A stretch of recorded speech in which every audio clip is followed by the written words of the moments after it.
Live from Concordia University, Irvine, it's Oaks Baseball right here on KDTV, simulcasted onto YouTube. Welcome, everybody, into the broadcasting booth along with Jonah Malkin. My name is Jonathan. Live from Concordia University, Irvine, it's Oaks Baseball right here on KDTV, simulcasted onto YouTube. Welcome, everybody, into the broadcasting booth. My name is Jonathan. Seven game University, Irvine, right here on KDTV, simulcasted onto YouTube. Welcome, everybody. Yesterday, they went 6-1. They're playing the Orange County Riptide at Concordia. They come into today's contest 4-3-1, 1-3 in CCO play. Those coming off a very good win yesterday against the Northwood Bulls, winning 11-0 in an offensive outburst that was absolutely incredible. Jonah, what did you take away from yesterday's game, and how can you bring it here to Concordia today? Winning 11-0 in an offensive outburst that was Oaks, their roster is extremely depth. And one of the things that we saw yesterday that we didn't see them do in previous games was their ability to close out the ninth inning in particular. They did give up a couple hits, but more importantly, they were able to not allow the Bulls to generate too many hits and put runs on the board, which is what has been their Achilles heel so far this season. So that was probably the biggest takeaway to see, and I'm hopeful that in today's contest they'll be able to continue and carry over that momentum into today's game. Coach Schalise is going to want to agree with you on that. The Orange County Riptide in their second year in the CCL, like I said, posted a 4-3-1 record this season, 1-3 in the CCL. Their one CCL win was against the Santa Barbara Foresters 2 games ago. They're coming off a loss to the Foresters in Santa Barbara yesterday. Those games will have the day off tomorrow before back to Calucan on Tuesday, where the Riptide are playing Oaks. Jonah, you touched a little bit about this team's Achilles heel, which has been giving up runs late. They get Robbie Bedell, the closer for Arizona, back starting today. We don't know if Schalise will use him or if they'll need him. But what does that do to the motivation and to the confidence of this roster? Well, it gives you a safety net in the back pocket. You know, that you give up a few runs earlier on in the game, or even in particular, perhaps in those 6th and 7th innings. Now you have that security blanket right behind you, knowing that even if we can afford to give up a couple runs, and the pitchers can go up to the mound feeling confident. And like I said, having that security blanket in the back of their minds, knowing that, hey, we've got a closer. He plays for an incredible university. He has experience. And I think overall that will just boost the entire morale of that pitching players for the Oaks entirely. Coach David Schalise in his 11th year with the Oaks this year as the head coach is going to try to formulate this roster into trying to build the chemistry in this lineup. Most of the lineup is the same as yesterday with a couple of exceptions to the lineup. After we come back from the break, we're going to hit a short one. Oaks and Riptide coming your way right after this. You're watching Oaks Baseball on KDTV, simulcasted on YouTube. We'll be right back. After we come back from the break, we're going to hit a short one. Oaks and Riptide coming your way right after this. You're watching Oaks Baseball on KDTV, simulcasted on YouTube. We'll be right back.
State University, number 28, Luke Hussam.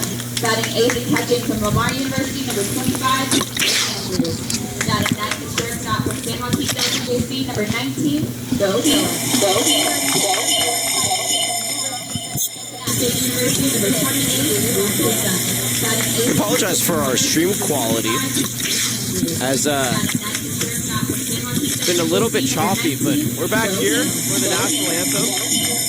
And we're going to send it over to our PA guy, lady here at Concordia. We apologize for our stream quality, as it's been a little bit choppy, but we're back here.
Back here at Concordia University as both the teams go back to their dugouts after the national anthem. Welcome back to the broadcasting booth, everybody. Jonah Malkin, myself, Jonathan Rifkin, delighted to be with you on a beautiful but cloudy Sunday afternoon, or morning, I should say, the first morning game of the season. We'll give you starting lineups. First for the home team, the Orange County Riptide. Head coach Tiger Peterson, older brother of Los Angeles Dodgers Jock Peterson. Playing in center field and batting number 1, Joey Parente out of Lewis and Clark State. In the second spot, Will Proctor is playing second base from Georgia. Behind him, David Miranda, DHing from FAU. Eric Wagaman will be behind him from Houston in the cleanup spot, playing third base. Logan Palso in the fifth spot from Hawaii. Aaron Greenfield in the sixth spot from UNC. Luke Hassong from Chico State in the seventh spot. The catcher today's game in the 8th spot, Mitch Andrews, and Drew Phillips from San Joaquin Delta College at short for the Oaks. Leading off, Jason Oliver from Cal State Bakersfield. Max Weinstein following him in the second spot from Cal Lutheran. Frankie Tostado from Oxnard in the third spot. Chase Cockrell from Ole Miss is DH, and Grant Mayu is playing shortstop from San Diego State. Brandon Lewis from Pierce College at third base in the sixth spot. Cody Santana at first base from Hawaii Pacific in the seventh spot. Juan Gonzalez, Oklahoma Baptist product, in the 8th spot. And to clean it all up for the Oaks, DJ Miller. On the mound for the Oaks, for the Riptide, is David Orendorf from Cincinnati, the big, lanky righty, taking the pitch here and is going to try to impede on the Oaks' hot start. The Oaks are 6-1 on the season, and they are going to look to continue that here. Number 21, Jason Oliver. Jason Oliver steps in now.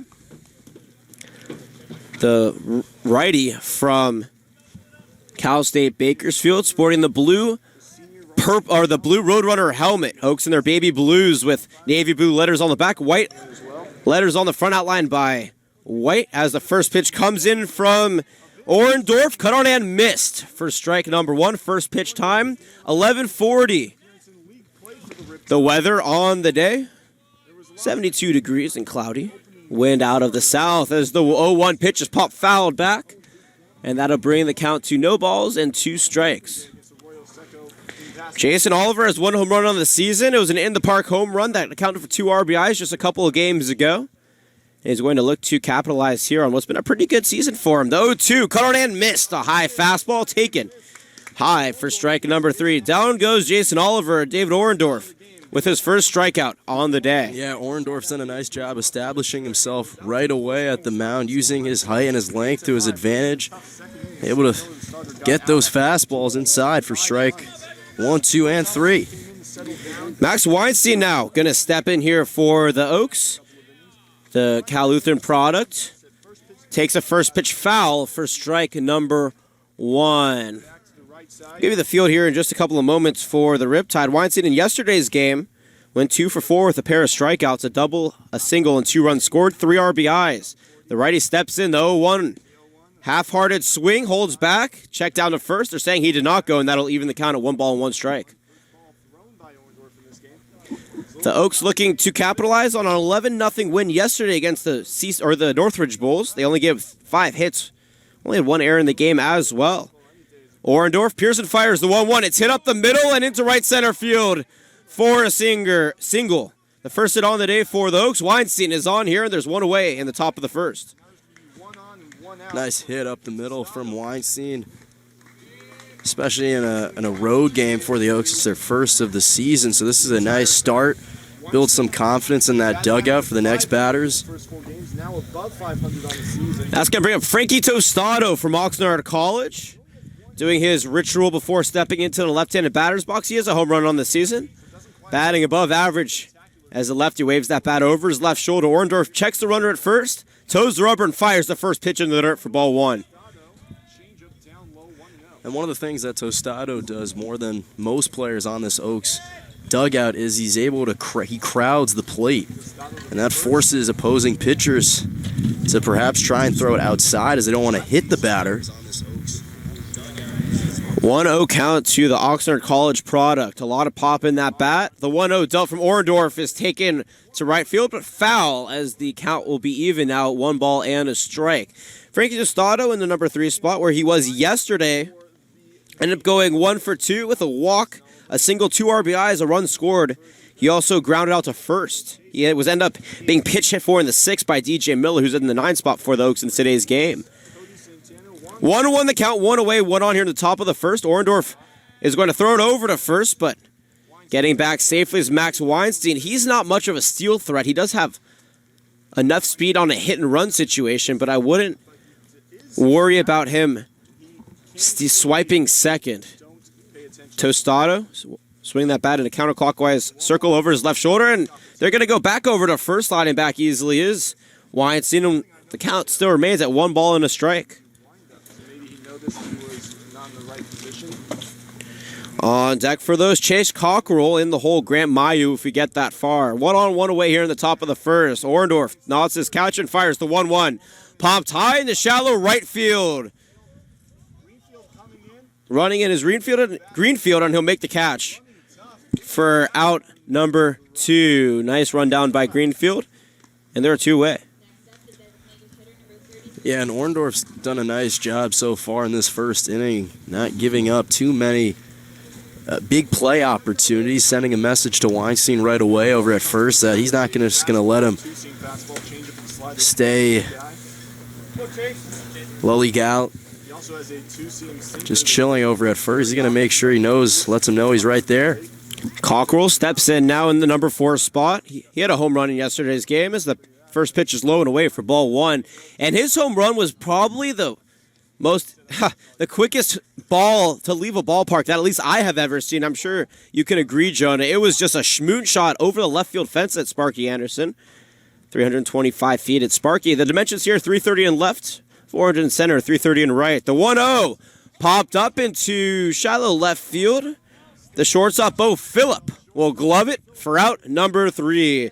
No runs, a hit, no errors. 1 left on base here for the Oaks as we're out at the top of the first. The Riptide look to take some cuts in the bottom half of the inning. No score as we hit the break. You're watching Oaks Baseball on KDTV. We'll be right back.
Riptide's turn here at the University of Concordia. Riptides, you up here in the bottom of the first. Welcome back, everybody, to Oaks Baseball. As there's no score at Concordia University, Irvine. Jonah Malkin and myself, Jonathan Rifkind.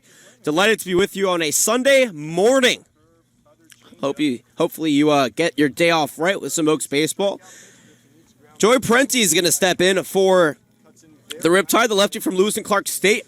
Takes a first pitch from Nate Wenner. Low and away for a ball. Wenner in his first appearance with the Oaks on the season from Cal Lutheran. Won a championship almost 3 weeks ago with teammate Max Weinstein out in second base for the Oaks. The lefty in the box, the 1-0 from the righty on the pitch. Away once again, 2-0. And that's one of the biggest critiques at Cal Lutheran that they had for him was he only pitches away, or not only, but he almost exclusively pitches away from batters, and his aggression just isn't there. And that's something that he's going to work on with the Oaks this season. Taken out of the game, but he's back into today. The 2-0. Grounded over to Weinstein at second, but it's going to get through into center field for a single. The Riptide get a man on here to begin their half of the first inning. As he's going to try to stretch the single over into a double, and he's going to be safe, getting under the glove of Grant Mayu. So a good hustle there, and there's a runner in scoring position now with nobody away. And that's why coaches always tell their players, run all the way through the bag. You never want to just stay put if you have extra room to run. Parenti saw that and took advantage and got all the way over to second. His family here in attendance. So that'll be a double for Parenti. An extra base hit to lead it off here. And that'll bring up Will Proctor from Georgia, the second baseman, waving that bat over his right shoulder. Wenner deals the first pitch, tipped off the end of the bat, caught by Juan Gonzalez behind the plate. And that'll be strike one. A lay of the land here for the Oaks. Out in right is Jason Oliver, in center Frankie Tostado, and left DJ Miller. At first is Cody Santana. Max Weinstein occupying second. Grant Mayu at short. Brandon Lewis at third. Juan Gonzalez behind the plate, and on the mound, Nate Wenner. One on, nobody away here, bottom of the first. Wenner checks the runner at second. Toes the rubber, Pearson fires the 0-1. Cut on and grounded to Lewis at 30. Bobbles it, recovers, and fires across the diamond for out number one. Runner stays put at second base, and we have one away here in the bottom of the first. Lewis bobbled it, was able to recover it just short of the infield grass with enough time to get it over to Santana to make out number one and hold the runner at second base. Good heads-up play there from the third baseman. To bring up David Miranda, the designated hitter from Florida Atlantic University, another lefty that Winter has to deal with. As he steps in, waves that bat over his left shoulder. The Riptide in their dark blue uniforms with white shoulder sleeves. Orange letters on the front outlined by white, and white numbers on the back outlined by orange. Coming in today's game at 4-3-1, 1-3 in the CCL, and a loss to the Ventura Halos yesterday. Winter checks the run at second. Pearson fires the first pitch. It's a curveball that just misses outside for ball one.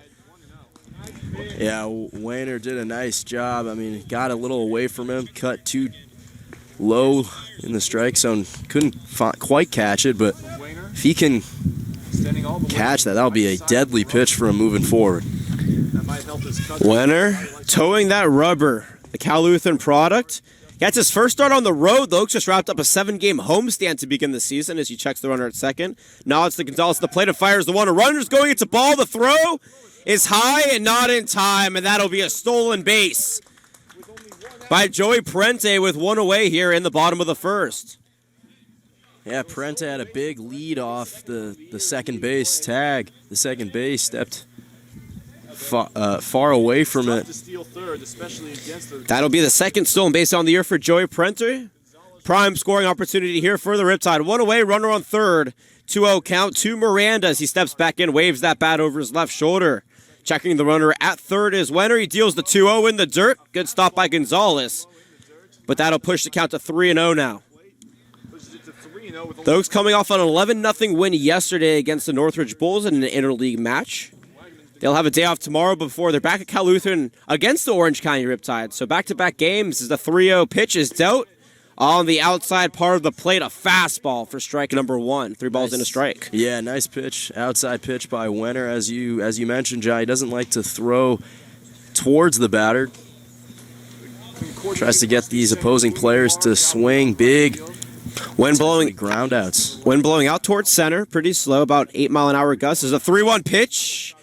Cutter in the dirt for ball 4. So after giving up a double and a ground out, Winter walks the number 3 batter David Miranda, and there are runners at the corners now with one away, but a double play opportunity with Eric Wagaman up at the plate.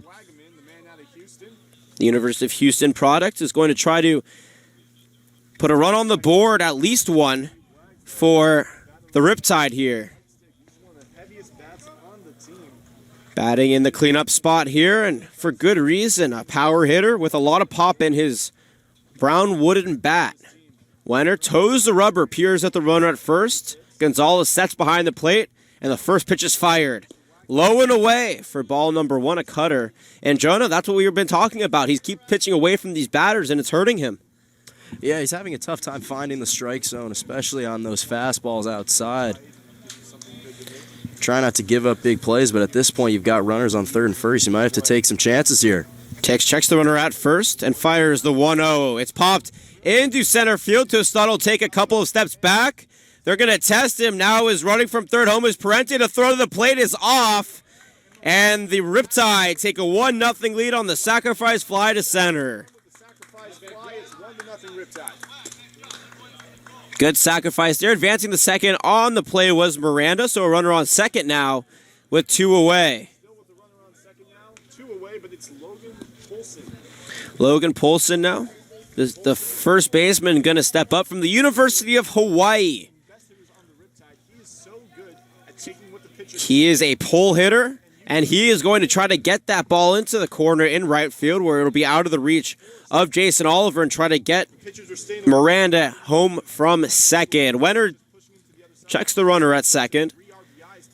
Comes set and steps off the rubber. And we'll have to reset it here. 1 run, a hit, no errors for the Riptide. No runs, a hit, no errors for the Oaks here in the bottom of the first inning. Jonah Malkin, myself, Jonathan Rifkin in a subtle but nice day from Concordia, Irvine. Winter deals the first pitch in the dirt for a ball. Gloved by Gonzalez, though. Runner will stay put at second, and the count is 1-0. Yeah, so far in every single one of Wayner's pitches, he hasn't thrown it upstairs at all, either low or away. Runner on second, takes a couple of steps off. That's David Miranda. Winter checks the runner at second and fires in the 1-0. It's cut on and missed for strike number 1. A half-hearted swing there from Paulson, and the count is even. And especially now when you have someone on second, it might be in Wenner's best interest to try and throw something inside to force a ground out, make an easy throw over to first, potentially double play. Riptide lead. Wenner, the righty, toes the rubber, checks the runner at first with 2 away here in the bottom of the first, and he's going to pick him off, or try to pick him off as the ball gets past the glove of Mayu into center field. Tostado backing him up, though. No runners will advance. That actually would have been in time if Wenner was able to find the spot, but it was just too low. A short hop into Mayu, and Mayu couldn't glove it. Yeah, that actually was pretty good communication from Mayu and Wenner, but the throw was just a little too low for Mayu to be able to corral to get the easy out. The lefty steps back in, a 1-1 count. Wenner on the mound. Pearson fires. It's cut on and missed on an off-speeder pitch, and the count is now 1 ball and 2 strikes. The Oaks are looking forward to their day off tomorrow. This will be their 6th straight game played, back from starting on Tuesday. They'll have 5 games from Tuesday to Friday. The day off on Saturday. Their only Saturday off the entire season, so you know the players are looking forward to that. 1 run, a hit, no errors for the Riptide. No runs, a hit, no errors for the Oaks here in the bottom of the first. The 1-2 for Wenner is dealt, and it's popped fouled out of play, and the count will remain at 1-2. The Oaks had a runner left on back in the first inning. Max Weinstein singled for the Oaks' only hit of the game. Runner on second is David Miranda. David Miranda still stranded on second base from FAU. The Hawaii product at the plate, facing a 1-2 count. Wenner, checks the runner and deals the 1-2 in the dirt. Good stop there, though, by Gonzalez, and that'll even the count at 2-2. A lot of pitches away and a lot of low cutters. Wenner is having a tough time finding the strike zone as Jake Sylvester for the Oaks is already warming up in the pen. Want to give a shout out to his aunt for watching every single game. Thank you so much. We appreciate your support. The 2-2 pitch is a curveball, foul tipped off the end of the bat, and we'll do it again at 2-2. Great off-speed curveball by Wenner, especially because Paulson was expecting perhaps a fastball, given some of those slow pitches low in the dirt, and Wenner almost got him on the full swing, but Paulson did a nice job being able to tap it off to stay alive in the count. 2 balls, 2 strikes, 2 away. The 2-2 at the belt, called strike 3. A fastball taken, and Wenner finally gets out of the inning, but not before a run comes around on a hit, no errors, and 1 left on base. We're through 1 full here. The Oaks are down 1-0 to the Riptide. When we come back, we'll have Zane Willems up for an interview. You're watching Oaks Baseball on KDTV. We'll be right back.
Out there for a second inning of work after a spectacular first. He allowed his one base hit, struck out the leadoff man, Jason Oliver. Back here as Zane Willems is about to step in and take a seat next to me for our interview.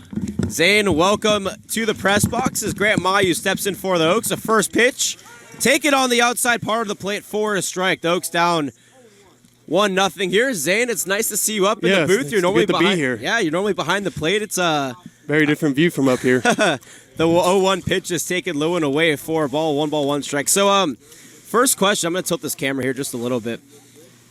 What's it like on the Oaks? How's it been? You're from Fort Worth. You went to Alvin Community College. You're headed to Texas Tech, and now you're playing ball in beautiful Southern California, or should be beautiful Southern California. How's it been? It's different. It's a lot cooler, I'll say that. Definitely a lot cooler, and no rain. It's a lot cooler right now. Wait until next week starts, and we'll see. Oh, I'm waiting for it. 1 ball, 2 strikes. Dealing is Orendorf, and it's taken inside corner for strike 3. Grant Mayu goes down looking. The second strikeout on the day for Orendorf. So let's get into you a little bit. Talked about the Oaks just briefly. You born in Fort Worth. You're headed to Texas Tech from Alvin Community College. Talk about your 2 years there. What was it like? How did you develop, and what are you looking forward to at Texas Tech? Oh, it was something else, going from high school to especially junior college is a little easier than going to a 4-year. Yeah. So that helped with the transition, but I think mainly the year off I took from Tommy John really helped with the maturing and made the JUCO experience a lot more fun. Right, you talked about as the 1-0 pitch comes into the new batter, Brandon Lewis low, 1 ball, 1 strike. You talk about, your pitcher and a catcher, and you ended up with Tommy John. What was that process like when you found out that you needed Tommy John and then the mindset that you had to go into to rehab? I always kind of knew something was up with my elbow. It always kind of hurt after I would play. But when I had Tommy John, it was a shock, but I wasn't depressed or nothing. But during the rehab stuff, I wouldn't watch games. I just couldn't stand watching baseball, and because I just wanted to be out there so bad. So I stayed away from baseball for like 10, 11 months, and it was hard. It was really hard. It was a very mental battle. Brandon Lewis draws a walk to lead off, or not to lead off, as the second batter for the Oaks. There's 1 away and 1 on here. 1-0 our score is the Riptide are leading for Cody Santana. His 1 home run of the season for Hawaii Pacific was right here at Concordia University. He's going to try to emulate that here. So, after Tommy John, you bounce back. You play 2 years at Alvin Community College as Santana rips one high and deep to right center field. It's going back to the track, and it's going to drop for extra bases. Rounding third and coming home is Lewis. The relay to the plate is in time, and he's going to be out. What a throw from Greenfield in right. Cut it off by Will Proctor, and the Oaks are thrown out at home. 2 away, runner on second. Great throw. What do you think about that? That was something else. I thought he was actually going to maybe try to do a backdoor slide there instead of going straight in. But that was a beautiful relay there. Hit by Cody Santana, 2-bagger. So, Alvin Community College headed to Texas Tech. What are you most excited for to be a Red Raider? I'm ready for the play on the big stage. I'm ready for that Big 12 conference and hopefully the World Series. Stepping in is Juan Gonzalez, the Oklahoma Baptist product.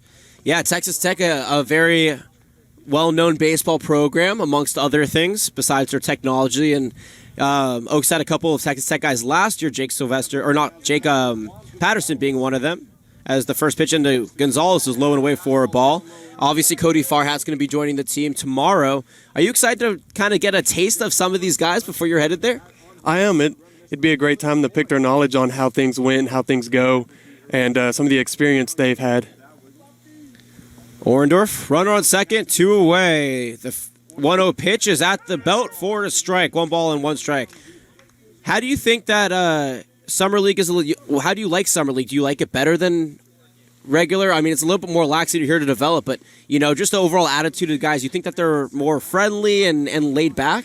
Oh, definitely. It seemed like during the year, especially this year, everybody was all tight and stuff.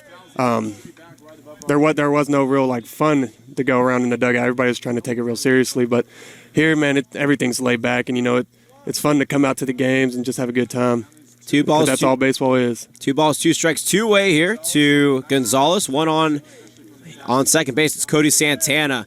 What is the most embarrassing thing that has ever happened to you while you were on the field or batting? It doesn't really matter. That's a hard one. I'd have to say maybe a strikeout throw down to third. I acted like I was a pitcher and I bounced it. So and it was just one of those things, you had to be there, man. It really gave everybody a laugh, but it was kind of embarrassing. What are you majoring in? Accounting. Ah, the 2-2 popped high in the sky to right center field. Greenfield and Parenti are both running off, and Greenfield, the right fielder, is going to take it. Last question for you. If you're... Sorry, there's an ants all over the place here. Oh, very much. They're all over the dugout. Oaks baseball being supported by the ant population. If you're, obviously, you're seasoned, and there are a lot of kids yesterday, especially at Cal Lutheran, that came to the games, and I'm sure that there were questions being asked. If someone comes up to you and says, what's your one piece of advice for an aspiring young baseball player, what do you tell them? Go out there and have fun. That's really all it is, Once you lose the fun, then it's just not fun to play anymore, But that's mainly the thing to me, Everybody stresses out about, doing so well and stuff, but it's all about having fun. When you start stressing, that's when things aren't going to go your way. Sounds like a life lesson as well, It not does. just a baseball lesson. Kind of interchangeable. Well, that'll do it for us here. He's Zane Willems. My name is Jonathan Rifkin. Jonah Malkin will be back Zane on the Willems. mic with me. And Zane, Make thank you America so much. great again. The Fort Worth native with a little plug. You're watching Oaks Baseball on KDTV. We'll be right back.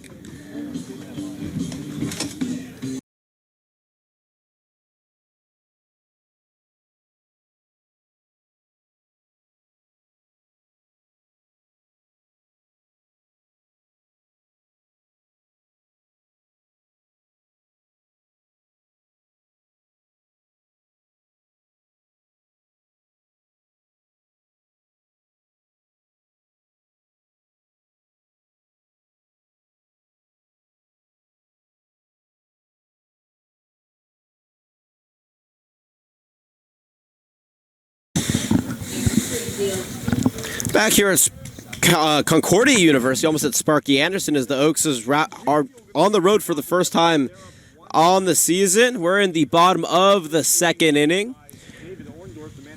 The Riptide looking to capitalize on a one-run inning last inning as Nate Winter is back on the pitch for the Oaks, and Logan Paulson steps in. Check that. That's Aaron Greenfield as he takes the first pitch. Low and away for ball one. You just heard the interview with Oaks product and Texas Tech product. Zane Willems as the 1-1 pitch is a looping curveball in there for strike number one. Pitcher and catcher, one of the bright spots, or this entire team is very bright, but Zane always fun to be around, loves to talk and tell stories. The 1-1 from Winter, a fastball on the inside corner. Called strike two, and Jonah, you gotta love to see that if you're a Solis, because he's finally dealing it more aggressively inside part of the plate. Yeah, exactly. That's his first pitch that Winter has thrown inside, and it paid off for him in a big way. And the other thing that it enables him is it gives extra assurance for the infield, because the best hit that the batter can hit is a grounder. The 1-2 pitch, cutter low and away Is a grounder for on the ball infield. two. Winter towing the rubber.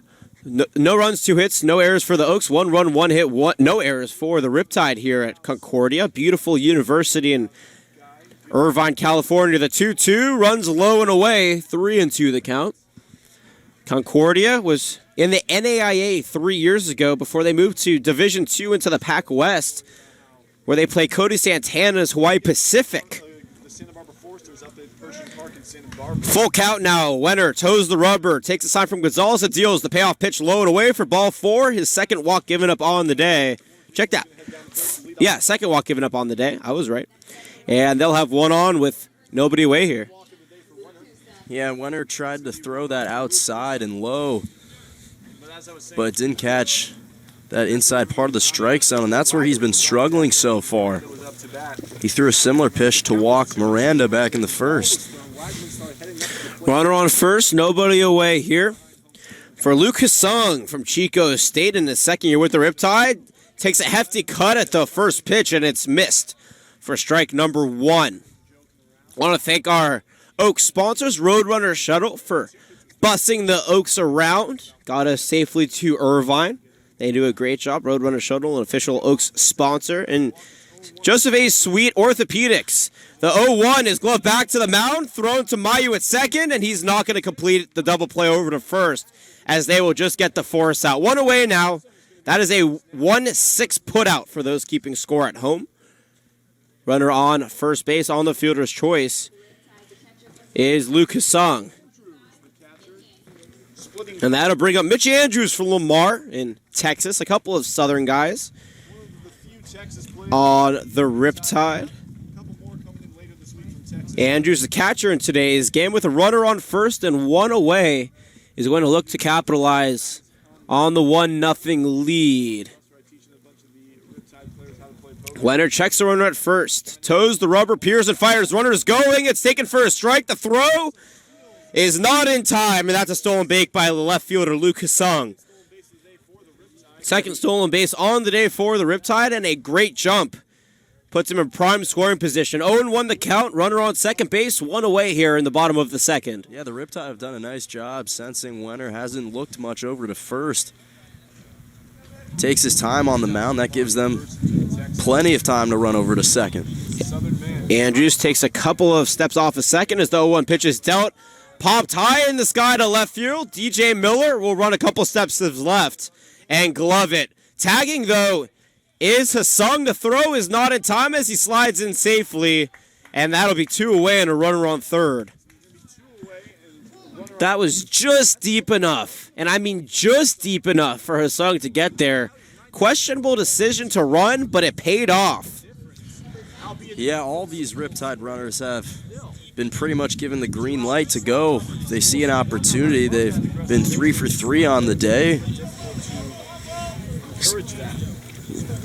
2 away here, runner on third base in the form of Lucas Sung, and Bo Phillip, the number 9 hitter from San Joaquin Delta College, at the plate, waving that bat in a counterclockwise circle over his right shoulder. Takes the first pitch, a fastball inside for strike number 1. You know what they say, if it ain't broke, don't fix it.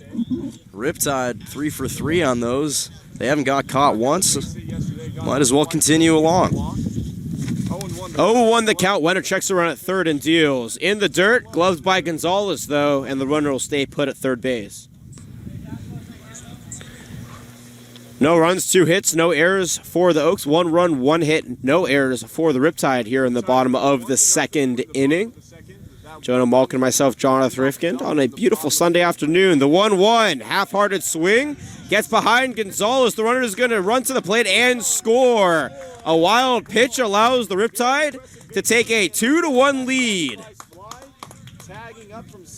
Only 1 hit on the day for the Riptide, but 2 runs have crossed the plate, and Wenner is struggling now as Jake Sylvester is going to loosen up even more in the bullpen. And now Jake Sylvester is going to head back out to the bullpen. The count, 1 ball, 1 strike, 2 away here. And now they have 2 runs on 1 hit. As the next pitch is fouled back, and the count will be 1-2 once again. Folks, feel free to contact us at Caneo_Oaks for questions, comments, concerns. You want to give a shout out or comment in the YouTube live chat box. We love to talk to our viewers. The 1-2 pop foul back out of play once again, and we'll do it at 1 ball and 2 strikes. And on those 2 pitches in particular from Wenner, Phillip's been able to have 2 great swings on it, and that's one of the concerns when you do throw it upstairs in the strike zone is you give these batters opportunities to take big swings, especially with these power hitters. They can hit these out of the park. 1-2, a fastball at the knees for strike 3.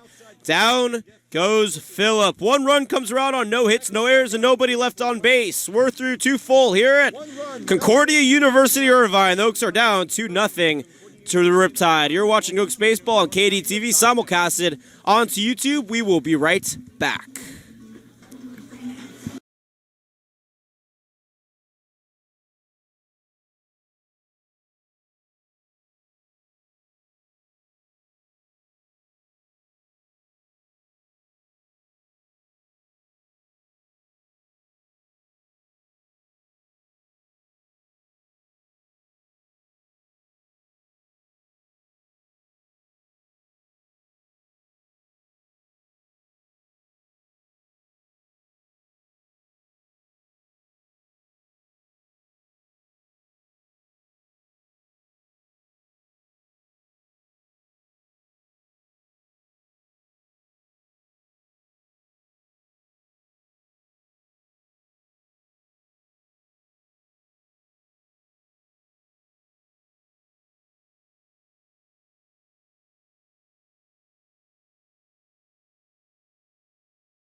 Top of the third here at Concordia University. Welcome back, everybody. Oaks baseball on KDTV. Bottom of the lineup for the Oaks. DJ Miller, the number 9 hitter, going to lead us off here from Ole Miss.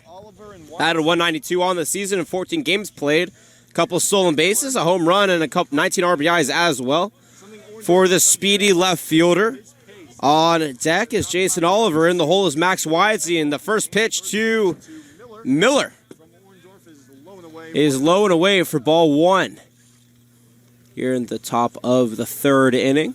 The Oaks down 2-0. The Riptide were able to put up another run in the second after a 1-run inning in the first. The 1-0 pitch is low and away for ball 2. Yeah, Orndorff's done a nice job on the mound. Already 2 strikeouts and 2 innings pitched. It's just allowed 1 hit. The 2-0 pitch is a little blooper to the right side, running in on his Orndorff, and he's going to glove flip it over to Logan Paulson at first base for out number 1. A 1-3 put up for those keeping score at home, and the Oaks have 1 away now. Back to the top of the order, and Jason Oliver 0 for 1 on the day with a strikeout. The Oaks have 2 hits, one in the form of Max Weinstein, who's on deck, and also in Cody Santana, the number 7 hitter in the lineup. The speedy Bakersfield Roadrunner steps in, takes a couple practice swings, sporting the Bakersfield helmet, waves the bat over his right shoulder as the first pitch from Orndorff is dealt in the dirt, gets away from Andrews behind the plate, and that'll be a 1-0 count. Yeah, and Oliver already starting off slow. That was one of the themes for him. Yesterday he did well, started 2 for 2, but struggled. Strikeout back in the first. 1-0 pitch is taken high to right center field. It's going to be backtracked by Proctor from second base for out number 2. Sorry for the silence there for a little bit. The Oaks offense Exactly how many of the Oaks players have home runs in league play this year? And it's seems to be a little lackluster. The Oaks have 2 home runs yesterday. Frankie Tostado had a home run along with Zane Willems. Brandon Lewis also has a home run, as well as Cody Williams. The first pitch to Max Weinstein is taken opposite field, and that one's going to drop for a single. Aaron Greenfield couldn't get there in time. And the Oaks have a 2-out base hit in the form of Max Weinstein, his second hit on the day, and he's 2 for 2. Yeah, Weinstein's done a nice job early on in this game, establishing himself. 2 for 2, 2 identical base hits, 1 up the middle, and now 1 up to shallow right. That's going to bring up Frankie Tostado now. On the day 0 for 1 with a fly out to right, the lefty from Oxnard College is going to look to capitalize on the base hit by Max Weinstein. Orndorff on the mound has given up 2 hits, struck out 2, no walks. The first pitch runs inside. Actually does have a walk, but that pitch will be called a ball. 1-0. 2 runs, a hit, no errors for the Riptide. No runs, 3 hits, no errors for the Oaks. The 3 hits, 2 by Max Weinstein and 1 by Cody Santana. But nonetheless, the Oaks down 2-0 here to the Riptide. Orndorff will check Weinstein at first, throw it over, but Weinstein gets back safely. Like I mentioned last time Weinstein was on first base, not a steal threat, but he does get a good jump on hit-and-run situations. And you know Solis likes to do the hit-and-run, especially in 2-out situations. Orndorff nods at his catcher and fires the 1-0 pitch. Cut on and missed for strike number 1. 1-1 the count. Yeah, Orndorff recognizes that these Oaks batters like to run. So that's why he attempts the pickoffs multiple times per inning. The Oxnard College product waves that bat over his left shoulder. The 1-1 dealt is cut on and missed once again. Or actually foul tipped it off the glove of Andrews behind the plate. And the count will be at 1 ball and 2 strikes from Orndorff, the Cincinnati Bearcat. Jonah, what's a Bearcat? Is it a real animal? Is it a bear or is it a cat? I'm not necessarily sure. Well, I guess by the name you would assume it's a combination of both, but I think it's more of a bear, just with sharp claws, kind of cat-like. I have my trivia question for you, Jonah. Just thought of it. As Orndorff toes the rubber, checks the runner at first, and will throw it over. Jonah, there's only one other Division I college that are the Bearcats in the United States, in NCAA Division I. The college is in New York. What school is it? This is your trivia question for the day. As Orndorff on the pitch toes the rubber and fires the 1-2 to Tostado. He's going to bloop it over to right center field. That one's going to drop. Rounding second and going to third is Weinstein. Tostado stay put at first. And the Oaks get 2 on now with 2 away. Runners at the corners, making way for the big bat of Jace Cockrell. Well, obviously the Cincinnati Bearcats are not based in New York. There's only one other Division I school in NCAA with the mascot of the Bearcats. They are green and black. The school is in New York. Jonah, what is that school? This is your trivia question for today. Feel free to tweet at us at @Cadeo_Oaks with the answer for an opportunity to win an Oaks VIP pass. Chase Cockrell steps in 0 for 1 on the day. With runners at the corners and 2 away. The first pitch fired and is ripped into left field. That one's going to get down. Weinstein is going to come around and score. And Cockrell takes the first pitch he sees in that bat for an RBI single. The Oaks are on the board. The lead is now cut in half, 2-1. Yeah, Cockrell's done a nice job responding after going 0 for 7 in the past 2 games ago, but responded well yesterday. Had a homer, started off well, and now already just 1 for 2 with an RBI single early on in the third. 3 straight singles given up by Orendorf with 2 outs. Stepping in is Grant Mayo. He takes the first pitch. He sees in the center field for a single. And being held up at third base is Tostado. Bases are loaded now for the Oaks. 2 away. And not the guy you want to see at the plate if you're David Orendorf. The big bat of Brandon Lewis now going to step in. He has a home run on the season. It was a moonshot to center field at Cal Lutheran. He batted .419 at Pierce College, led the team along with over 20 home runs. So, Jonah, while we have some time here as there's a mound meeting, do you have an answer? What is the one Division I school besides the University of Cincinnati with the mascot that is the Bearcats? In New York. College is in New York. College is in New York. I'm going to go Central New York. It's a big school, 24,000 students undergrad. St. John's. That's a school only has about 3,000 students. I'll give you one more guess. Up to bat, the third baseman, number 23. So Brandon Lewis getting ready. It's a tough one. The answer, Binghamton University in Central New York. As Brandon Lewis steps in, 1 for 5 on the season is Jonah, and trivia's the first pitch is outside for ball number 1. You know, I'm normally expecting them to come in the 7th inning. That's why it caught me off guard. I'm gonna keep you on your toes, Jonah. Binghamton University, a Division I school in Central New York, plays in the Patriot League as the 1-0 pitch is fired in to Lewis. Take it on the inside corner for strike number 1. 1-1 the count. Bases loaded here in the top of the third inning. 2-1 our score. The Oaks have gotten 4 straight hits. The righty Lewis with a home run on the season and a walk in this game. Faces a 1-1 count. Orendorf deals a curveball. Drops low, but is called a strike. 1 ball and 2 strikes now to the powerful lefty committed to CSUN in the fall. Wow, late call by the umpire, much to the dismay of the Oaks bench and the Oaks dugout and their fan base. That one caught just the bottom part of the strike zone. Orendorf takes his sweet old time on the rubber, toes it. Gets a sign from Andrews with bases loaded, 1-2 count, 2 away here. Lewis in the box. Orendorf comes set and fires the 1-2. Foul tipped off the end of the bat, and we'll do it again at 1-2. And the defense for the Riptide, it's pretty simple. Any base gets the out, so you don't have to pick and choose. Just try and make the easy throw, whichever base is, the closest to whoever has the ball. Just make the simple play. You don't have to make the grand play. Mayu at first. At second base is Cockrell. At third base is Tostado. Max Weinstein was the one that scored in this inning. 1-2 count once again, and it's cuttered and missed. The slider for strike 3. So after 4 consecutive hits and a run, they finally get out of the inning. 1 run on 4 hits, no errors, and 3 left on base. We're through 2.5 here at Concordia University. The Oaks are down to the Riptide 2-1. You're watching Oaks Baseball on KDTV. We'll be right back.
I think it is on the CCL.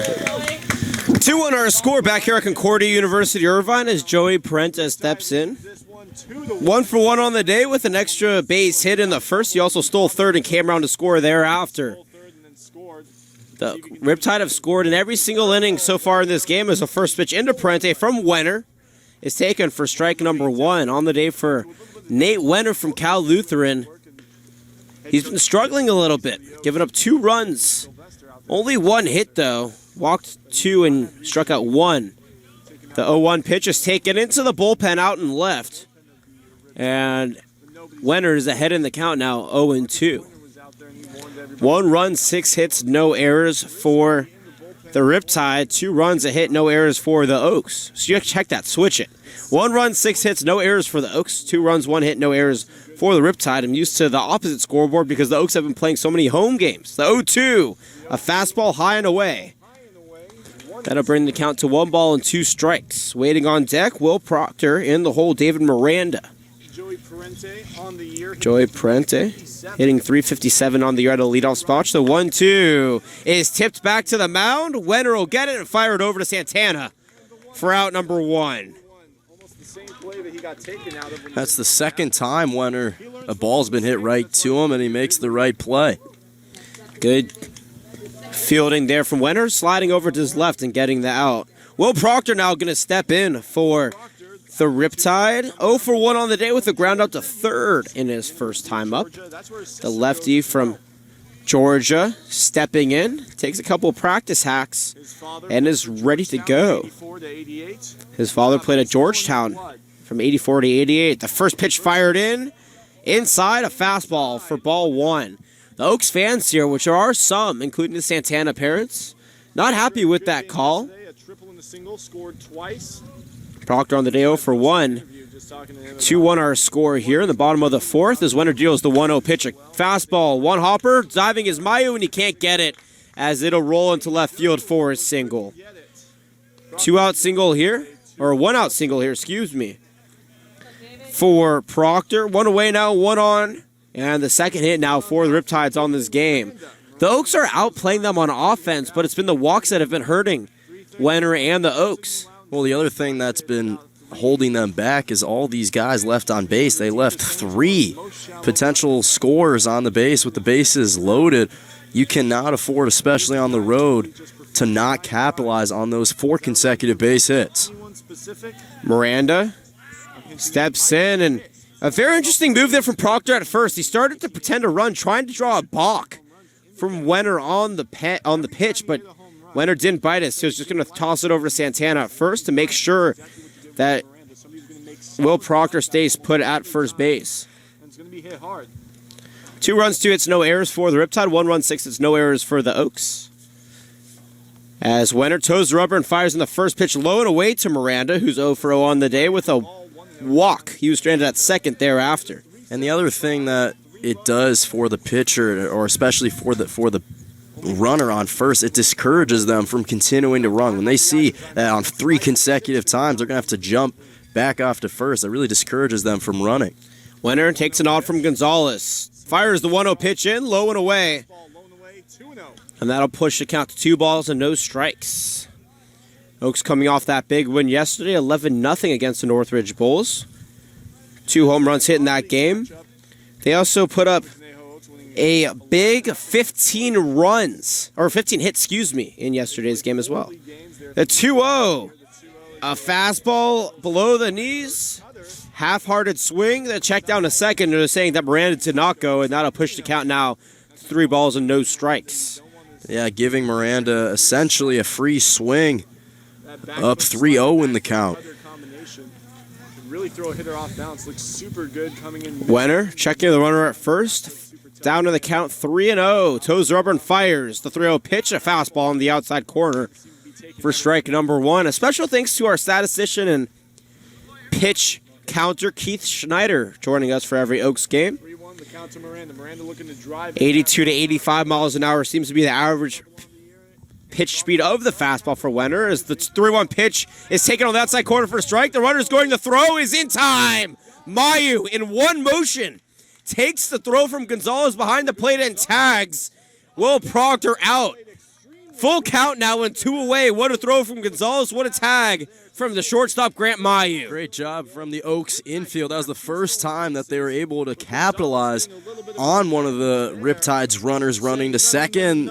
Great throw by Gonzalez, perfectly in time to Mayu to make the tag. Gonzalez with a beautiful throw right into the hands of Mayu. 3-2 count now to Miranda. Firing is Wenner. It's taken opposite field over the outstretched glove of Lewis at third and down for a single. Another 2-out single.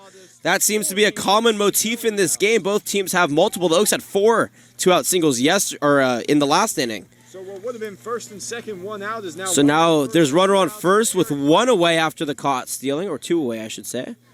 And that'll make way now for the cleanup hitter, Eric Wagaman. No official at-bat recorded, but he has an RBI on a sacrifice fly to center back in the first inning. 2 runs, 3 hits, no errors for the Riptide as Wenner deals. Runners going. The pitch is taken for a strike. The throw is in time. Max Weinstein gets it on the bounce. The Oaks bench goes crazy, and that's 2 runners caught stealing in a row. What a throw by Juan Gonzalez, and the Oaks are out of the inning. No runs, a hit, no errors, and nobody left on base. We are through 3 full here at Concordia University Irvine. Oaks down 2-1. You're watching Oaks Baseball on KDTV. We will be right back.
Back here in the top of the 4th, 2-1 our scores. The new pitcher on the mound, Seth Jordan, will take some throws for the Riptide. For play-by-play of the 4th, 5th, and 6th innings, my broadcasting partner, Jonah Malkin. Thank you, Johnny, and welcome into Concordia University for the first road game of the Oaks this season. We're at the bottom of the order with Cody Santana up at the plate for the Oaks. Texas State University. He got 6'2", 190. he hit a double back in the second Down low from Jordan. and takes a low pitch for ball one. Now Seth Jordan, the pitcher, come in a sophomore year at Texas State from Flower Mound, Texas, delivers the inside pitch for ball one. He played for West Virginia back in 2016, played just 2 games, 4.50 ERA on the season.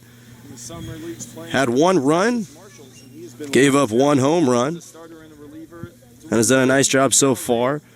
As that one swinged and missed for strike 1.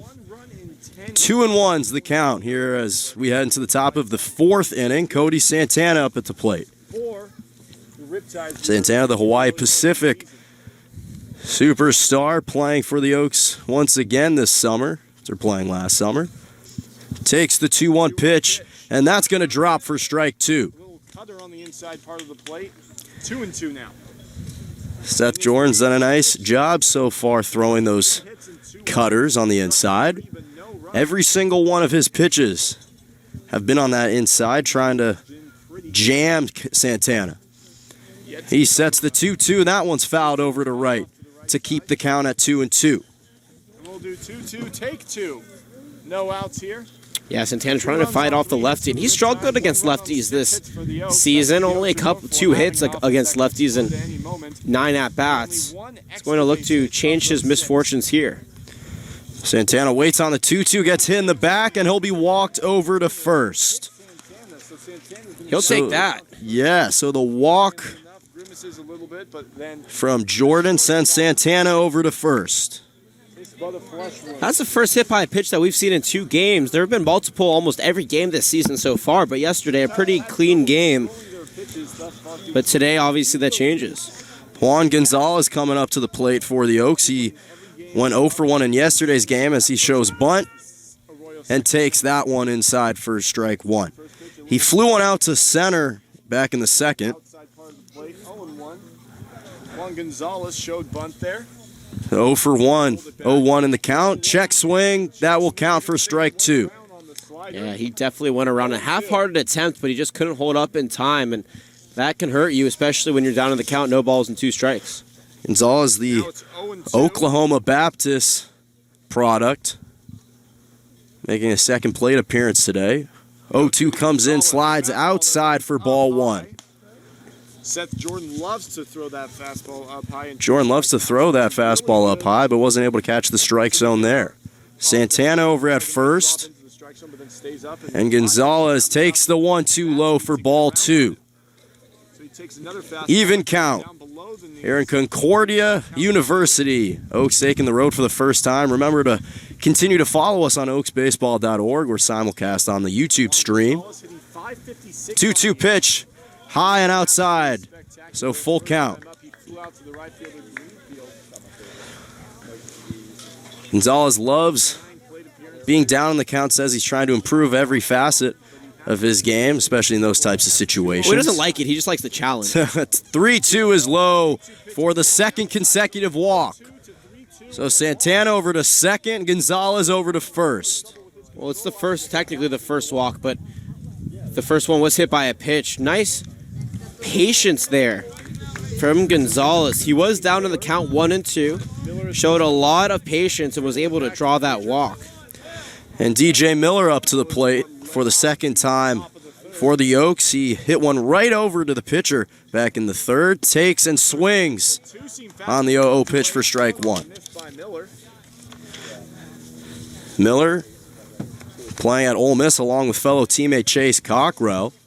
Miller and Chase Cockrell, 2 people out of Ole Miss for the Oaks. 0-1 pitch comes in, swung and missed for strike 2. Nice sidearm fastball there from Jordan on the pitch. Miller, a contact hitter who's very good at making contact with the ball, but he grounds out a lot. Also swings at some bad pitches, and that pitch he was just way too far out in front of. And unfortunately, now he's down to the count, no balls and 2 strikes. Santana over at second, Gonzalez over at first. Down 0-2 in the count, 2 on, no away in the top of the 4th. DJ Miller trying to send one of these Oaks batters home.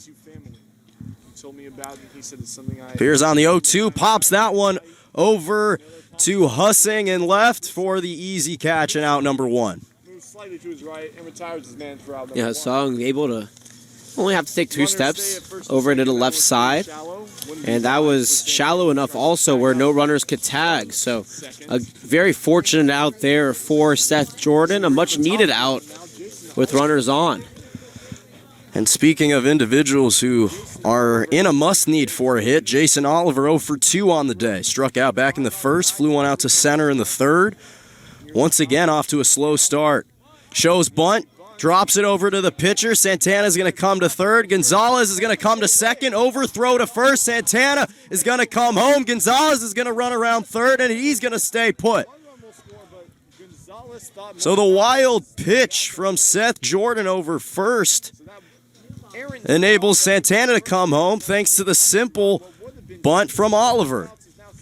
The score is now 2-2, a big tying run there, and that's going to be an error on the pitcher on the sacrifice bunt. That just went errant by Jordan, and the Oaks will take it.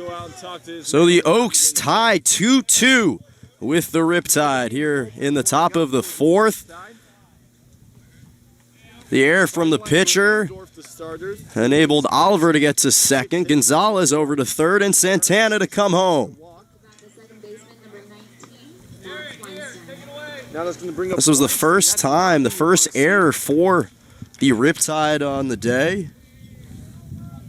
It couldn't have come at a worse time. Weinstein looks on the outside pitch for ball 1. Yeah, he's 2 for 2 on the day, and that's exactly how Max Weinstein starts off these games. And when he gets hot, he stays hot. A perfect position for him now to put the Oaks up in the game. Weinstein pops that one over to right field. Aaron Greenfeld making the play, and he's going to hold up Gonzalez at third. Gonzalez really wanted to go, but very good decision to hold back and not get that possible out at home. The last thing that you want to do is make the final out of an inning at home plate, but there are 2 away now. So Frankie Tostado coming up to the plate for the Oaks. He had a single back in the third, flew out to right in the first. The Oxnard Community College product. 1 for 2 on the day. A single and a pop-up to the shortstop. Seth Jordan looking to get out of this inning, surrendering just 1 run as he fires that one outside for ball 1. And the Riptide faithful not agreeing with that call. Yeah, but everybody's an umpire when they come to a baseball game, but the only call that matters is the one on the field. That's a good point as the 0-1-0 pitch comes and swung and missed for strike 1. Tostado yesterday was walked once but had 2 crucial RBIs. Helped the Oaks add on to the scoring against the Northridge Bulls yesterday. 1-1 pitch fouled back for strike 2. Whenever he comes up to the plate. Tostado, the left-handed batter, just 20 years of age. Back in February, he led his conference in RBIs at 16 as well as home runs with 4, and was third in the conference with a batting average of .404 on the season back in February. 1-2 pitch, Hilt over to Paulson for out number 3. Line drive over to Paulson. The score still tied 2-2 here in Concordia University as we head into the bottom of the 4th. You're watching Oaks Baseball on KDTV. Don't go anywhere. We'll take a short break.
Houston, number 20. 2-2 here at the University. Middle of the order for the Riptide here at Concordia University. Eric Wagaman up at the 4th, the cleanup spot. Logan Powelson on deck. Aaron Greenfeld in the hole. Eric Wagaman up at the bat, up to the plate for the Riptide. Hit a sac fly back in the first to send in a run for the Riptide. He takes ball 1. But he was up when Miranda got caught stealing for the final out, so it's going to be 4 or 5. Nate Wenner still at the mound for the Oaks. He's pitched 3 innings, just giving up 2 hits and 1 run. As he fires that one in, that's popped up, and Gonzalez getting underneath it for out number 1. Quick 1-2 pitches leads to the out. That's going to bring up Polson. Logan Polson coming up to the plate for the Riptide, the Hawaii native from Huntington Beach, California. He's played 37 games this past season. Helped the Huntington Beach Oilers to a 25-8 record in 2015 and a first ever CIF Southern Section Division I championship. He waits on the 0-0 pitch that catches inside for strike 1. He was also selected as a 2015 Perfect Game USA First Team Underclass American, All-American. That's where he was. Waits on the 0-1 pitch that catches the outside corner for strike 2. Arm and elbow and had to have Tommy John surgery. Plays in the Big West Conference. Place at Hawaii, and he has really excelled there. Actually helped out with Big West. He got struck out back in the first. That pitch is outside for ball 2. Ball 1. 1-2 the count. No on, 1 away here in the bottom of the 4th. 2 the count to Polson. Wagaman popped up to the catcher Gonzalez. There's 1 away. Polson waits on the 1-2 pitch. It's 2-2 the pitch. Fired in, curved, and batted to stay alive at 1-2. 1-2 the count remains. Polson batted .276 on the season, as well as .304 on base percentage. Polson out of Huntington Beach, California. He was one of the Wenner collects himself on the mound. that California had when he graduated. Sets and fires that one. That's tapped back to keep the count at 1-2. Yeah, and Paulson from Huntington Beach, California, played with Oaks, former Oaks alumnus, or I guess now Oaks alumnus, former Oak, Jake Arledge at Huntington Beach. Both those 2 players helped Huntington Beach to 2 CIF championships. Powerful left-handed hitter, 6'2", 230. Waits on the 1-2. That's up high for ball 2. And going back to the Jake Arledge at Arkansas, had a very successful year. Actually, he hit a clutch double against Oral Roberts in the regional to send Arkansas to the second game of the regional, where they ended up losing due to rain delay. 2-2 comes in. That one's hit over to right field. And Oliver's going to be there to make the grab for the second out of the inning. Wenner's doing a very good job now settling in. He's hitting his spots. Good placement on the outside part of the plate on these pitches, causing batters to just pop them out to his fielders out in the outfield. And that's good trust. When you don't pitch for strikeouts and you pitch for contact, you have to trust your fielders, and that's what Wenner is showing here. Wenner's already has 2 strikeouts on the day. Back at the plate for the Riptide, Aaron Greenfeld, the right fielder from North Carolina. He takes that ball outside for 1-0 in the count. Got walked back in the first and was out on the force out back in the second. He takes that one inside for strike 1. I want to give a shout out to Oaks team ops player Chris Raffanelli watching the broadcast, as well as Oaks promo intern Emma Berman. 1-1 hit over to Mayu at short. Toss it over to Santana at first, and he's going to get it for out number 3. So tie game, 2-2 between the Oaks and the Orange County Riptide as we head into the top of the 5th. You're watching Oaks baseball taking the road here in Concordia University as we'll take a short break.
The second Ole Miss product in the Oaks roster, Chase Cockrell, going to lead off here in the cleanup spot. For the Oaks, hit an RBI single back in the third and flew out to short back in the first. Grant Mayu on deck and Brandon Lewis in the hole. Cockrell takes the 0-1 pitch inside. Seth Jordan still at the mound. Fires the 0-1 pitch and swung and missed for strike 2.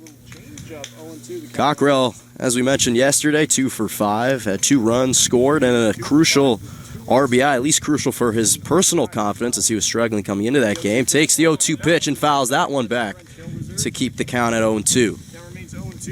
You know, Jonah, I'm looking at this game, and it's very interesting. The Oaks only have 2 runs, but they have 7 hits, and they also have 7 runners left on base. That's a big number thus far in the game, and they need to start capitalizing on some of these hits. 0-2 pitch hit right up to short, and Phillips is going to throw it over to Powelson for out number 1.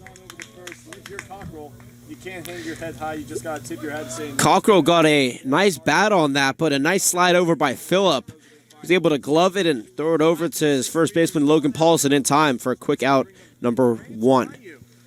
Infield for the Riptide only have 1 error on the day. And Grant Mayu, the Huntington Beach native, plays his ball at San Diego State up to the plate for the Oaks. Takes the 0-0 pitch, catches inside corner for strike 1.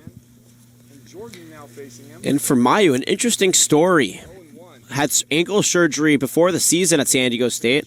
Swings and misses on the 0-1 pitch for 0-2. And didn't play the entire season after that ankle surgery. Was supposed to be a very, very productive player, and I still think he will be on rehab here with the Oaks. Still recovering, just the 8th game for the season for the Oaks. Waits on the 0-2 inside for ball 1.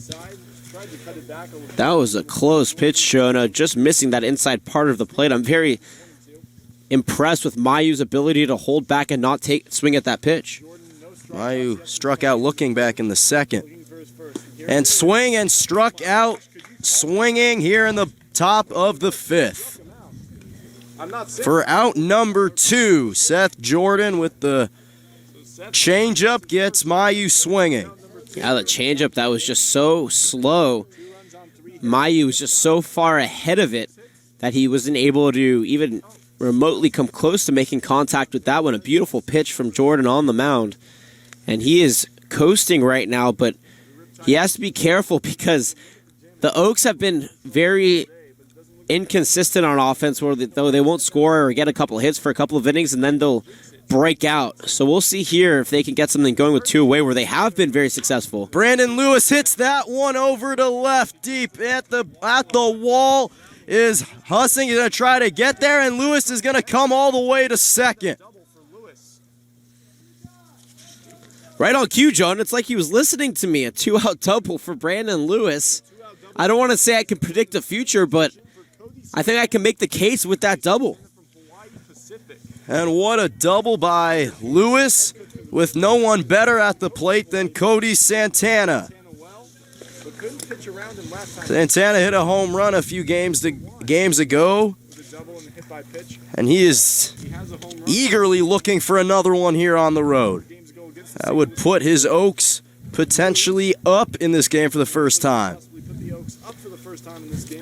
1-0 and 2 away. Santana takes the 0-0 pitch outside for strike 1. Yeah, and Santana played here with Hawaii Pacific in a conference game over the season and hit his only home run of the season over the right field fence against the Eagles. Looking to recreate that home run here. And he plays for the Riptide's head coach, Tiger Peterson at Hawaii Pacific. Inside pitch for Jordan for ball 1. Tiger, the assistant coach at Hawaii Pacific, brother of Jock Peterson of the Los Angeles Dodgers. 1-1 the count now. Santana got hit by a pitch back in the 4th, but had a run scored and hit a double in the 2nd. 2 outs here. 1-1 pitch inside for strike 2. Beautiful fastball there. Lefty on lefty matchup, and that's what we talked about in Santana's last at bat. He struggled against left-handed pitchers, and here, very timid at the plate, takes that one inside. Left-handed pitchers like to jam him inside. Santana, a big at bat, powerful hitter, likes those pitches on the outside that he can crush. 1-2 pitch low for ball 2. Lewis still over at second. Santana up at the plate with 2 away. Top of the 5th here in Concordia University in Irvine. Oaks' first road game of the season. Remember to follow the Oaks at Conejo_Oaks. 2-2 pitch, swung and missed for strike 3. That's Seth Jordan's second strikeout of the inning as we head into the bottom of the 5th. Oaks and Riptide knotted at 2 apiece. Don't go anywhere. We're in a tight one here in Concordia Irvine University. Don't go.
The left fielder from Chico State University, number 28. Bottom 3 hitters for the Riptide as we head into the bottom of the 5th. Luke Hussing at the plate, and in the bullpen for the Oaks is Ray Lambert, potentially make his first start as Wayne Wenners pitches outside for ball 1. Wenner's gone 4 innings strong, just giving up 2 hits, 1 run, 2 walks, 3 hits, 1 run, 2 walks, and 2 strikeouts on the day. He delivers the low pitch for ball 2. Yeah, he gave up those runs early in the first and the second. He settled in, though, and like I mentioned, really hitting his spots. Pitching on the outside corner with that cutter, finding the outside corner, and the fastball in the inside corner. Hasn't thrown a lot of curveballs as of late. Hussing swings on the 2-0 pitch, popped over to Oliver, trying to make the play, but it'll go into foul territory for strike 1. Yeah, 3 Oaks trying to corral that one. Oliver and right, Weinstein at second, and Santana at first, but that ball was just in no man's land as all 3 of them couldn't get to it. Hussing entering his junior year at Chico State, also from Los Angeles, California. So naturally, I'll have more of a favoritism for him, given that I'm from Los Angeles. Oh, you and your Los Angeles bias, Jonah. It's always nice to appreciate the Los Angeles folk, as there's a lot of them. There's many 3 like million myself people are that live in from Los Angeles. Part of these teams. You like 3 million people. Wow, you are quite a humanist. He waits on the 2-1 pitch and inside for strike 2. Nice placement there on that fastball. Husung thought that he was going to take it too far inside, but able to squeak over that inside part of the plate. I actually have family in Irvine, so I also like this part of the woods.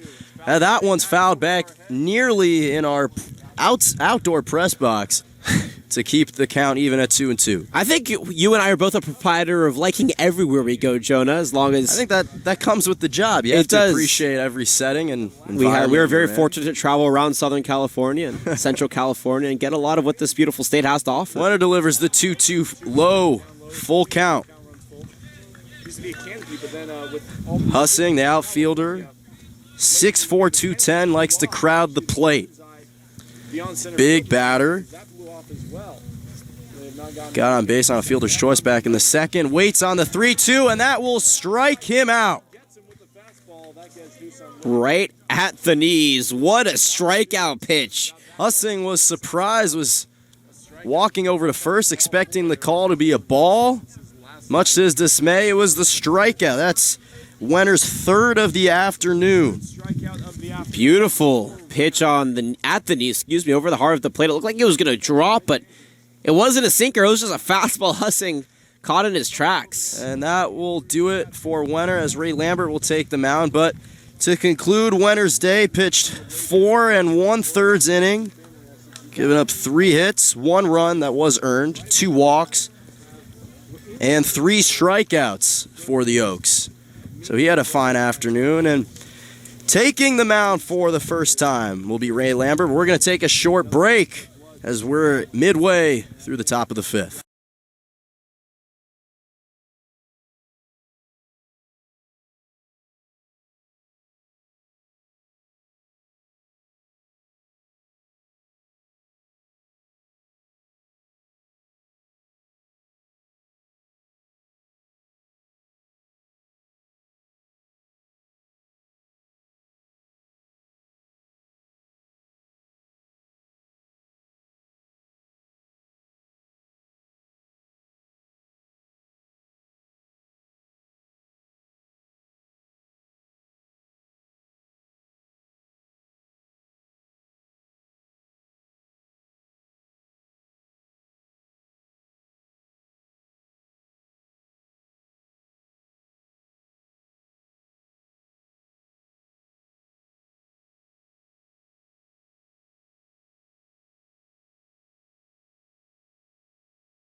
Ray Lambert taking the mound for the first time for the Oaks this season. Plays for San Diego State. They just lost to Long Beach back in the regionals. Played 14 games, started 5, 6.63 ERA this past season. Not to mention 11 strikeouts on the season and 74 at-bats. He fires the 0-0 pitch outside for ball 1. And for the Riptide, Mitch Andrews up at the plate. He flew one out to left back in the second. And the umpire wants to talk it over with Solis. He says that the entire team needs to calm down. Yeah, it seems like this is going to be a warning to the Oaks bench. The Oaks bench has been very, very vocal in today's game. Not sure if it classifies as harassment yet, but the home plate umpire is not happy with it. And the Oaks are a very vocal team in general. This is the first warning that we've seen all season, but I haven't seen much of a personality change Perhaps temper in today's game as opposed to other games. But nonetheless, the home plate umpire is the official stronghold of this game. Perhaps temper is beginning to flare a little bit as Andrews takes the 1-0 pitch and swings for strike 1. Nice low fastball by Lambert, a Thousand Oaks, California native, 22 years of age for the right-hander. Delivers the 1-1 pitch inside, tapped foul for strike 2. No on and 1 away here in the bottom of the 5th. And Concordia University. Mitch Andrews, the catcher for the Riptide from Lamar University, up at the plate for the second time today. 1-2 pitch outside for ball 2. 2-2 is the count. Andrews from Flower Mound, Texas. Couple Texas natives. Zane Willems, also from Texas for the Oaks. 2-2 pitch, swung and missed. First strikeout of the day for Lambert. Beautiful fastball there. Lambert is a very lengthy pitcher. He has a lot of pop off of that kick, and it can be deceiving how he pitches these balls because of that leg kick. He gets it so high that it covers his left arm, and that can be hard for a batter to try to calculate exactly where these pitches are going to be. And Bo Phillip up at the plate for the Riptide as he takes that one in the dirt for ball 1. Phillips made the nice throw over to first, over to home for the Riptide. Going good defense as he waits, and that pitch catches below the knees for strike one. Still no on and 2 away here in the bottom of the 5th. Lambert earned all Western State Conference North honors at Ventura Junior College back in 2016. 1-1 pitch outside catches the strike zone corner for strike 2. It was a super outside. It, I think, caught enough of the plate where it was kind of a agreeable strike. Riptide on the day have 3 hits as that pitch comes low and outside for ball 2. 2 runs and 3 hits for the Riptide. Meanwhile, for the Oaks, 2 runs and 8 hits. Not to mention they've left on 7 on base. 2-2 pitch fired in and catches the bottom of the strike zone for strike 3. So back-to-back strikeouts for Lambert ends the bottom of the 5th. As we head into the top of the 6th with the bottom half of the Oaks order. Here in Concordia University, you're watching Oaks Baseball on KDTV. We'll take a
welcome back to Concordia University as we head into the top of the 6th. Juan Gonzalez leading off for the Oaks.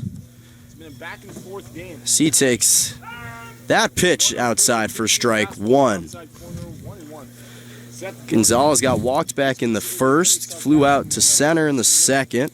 Seth Jordan still on the mound for the Riptide as he fires that one outside for ball 2.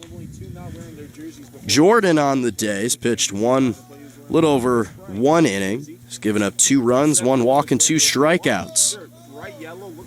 High left leg catches the inside corner for strike 2. 2-2 the count.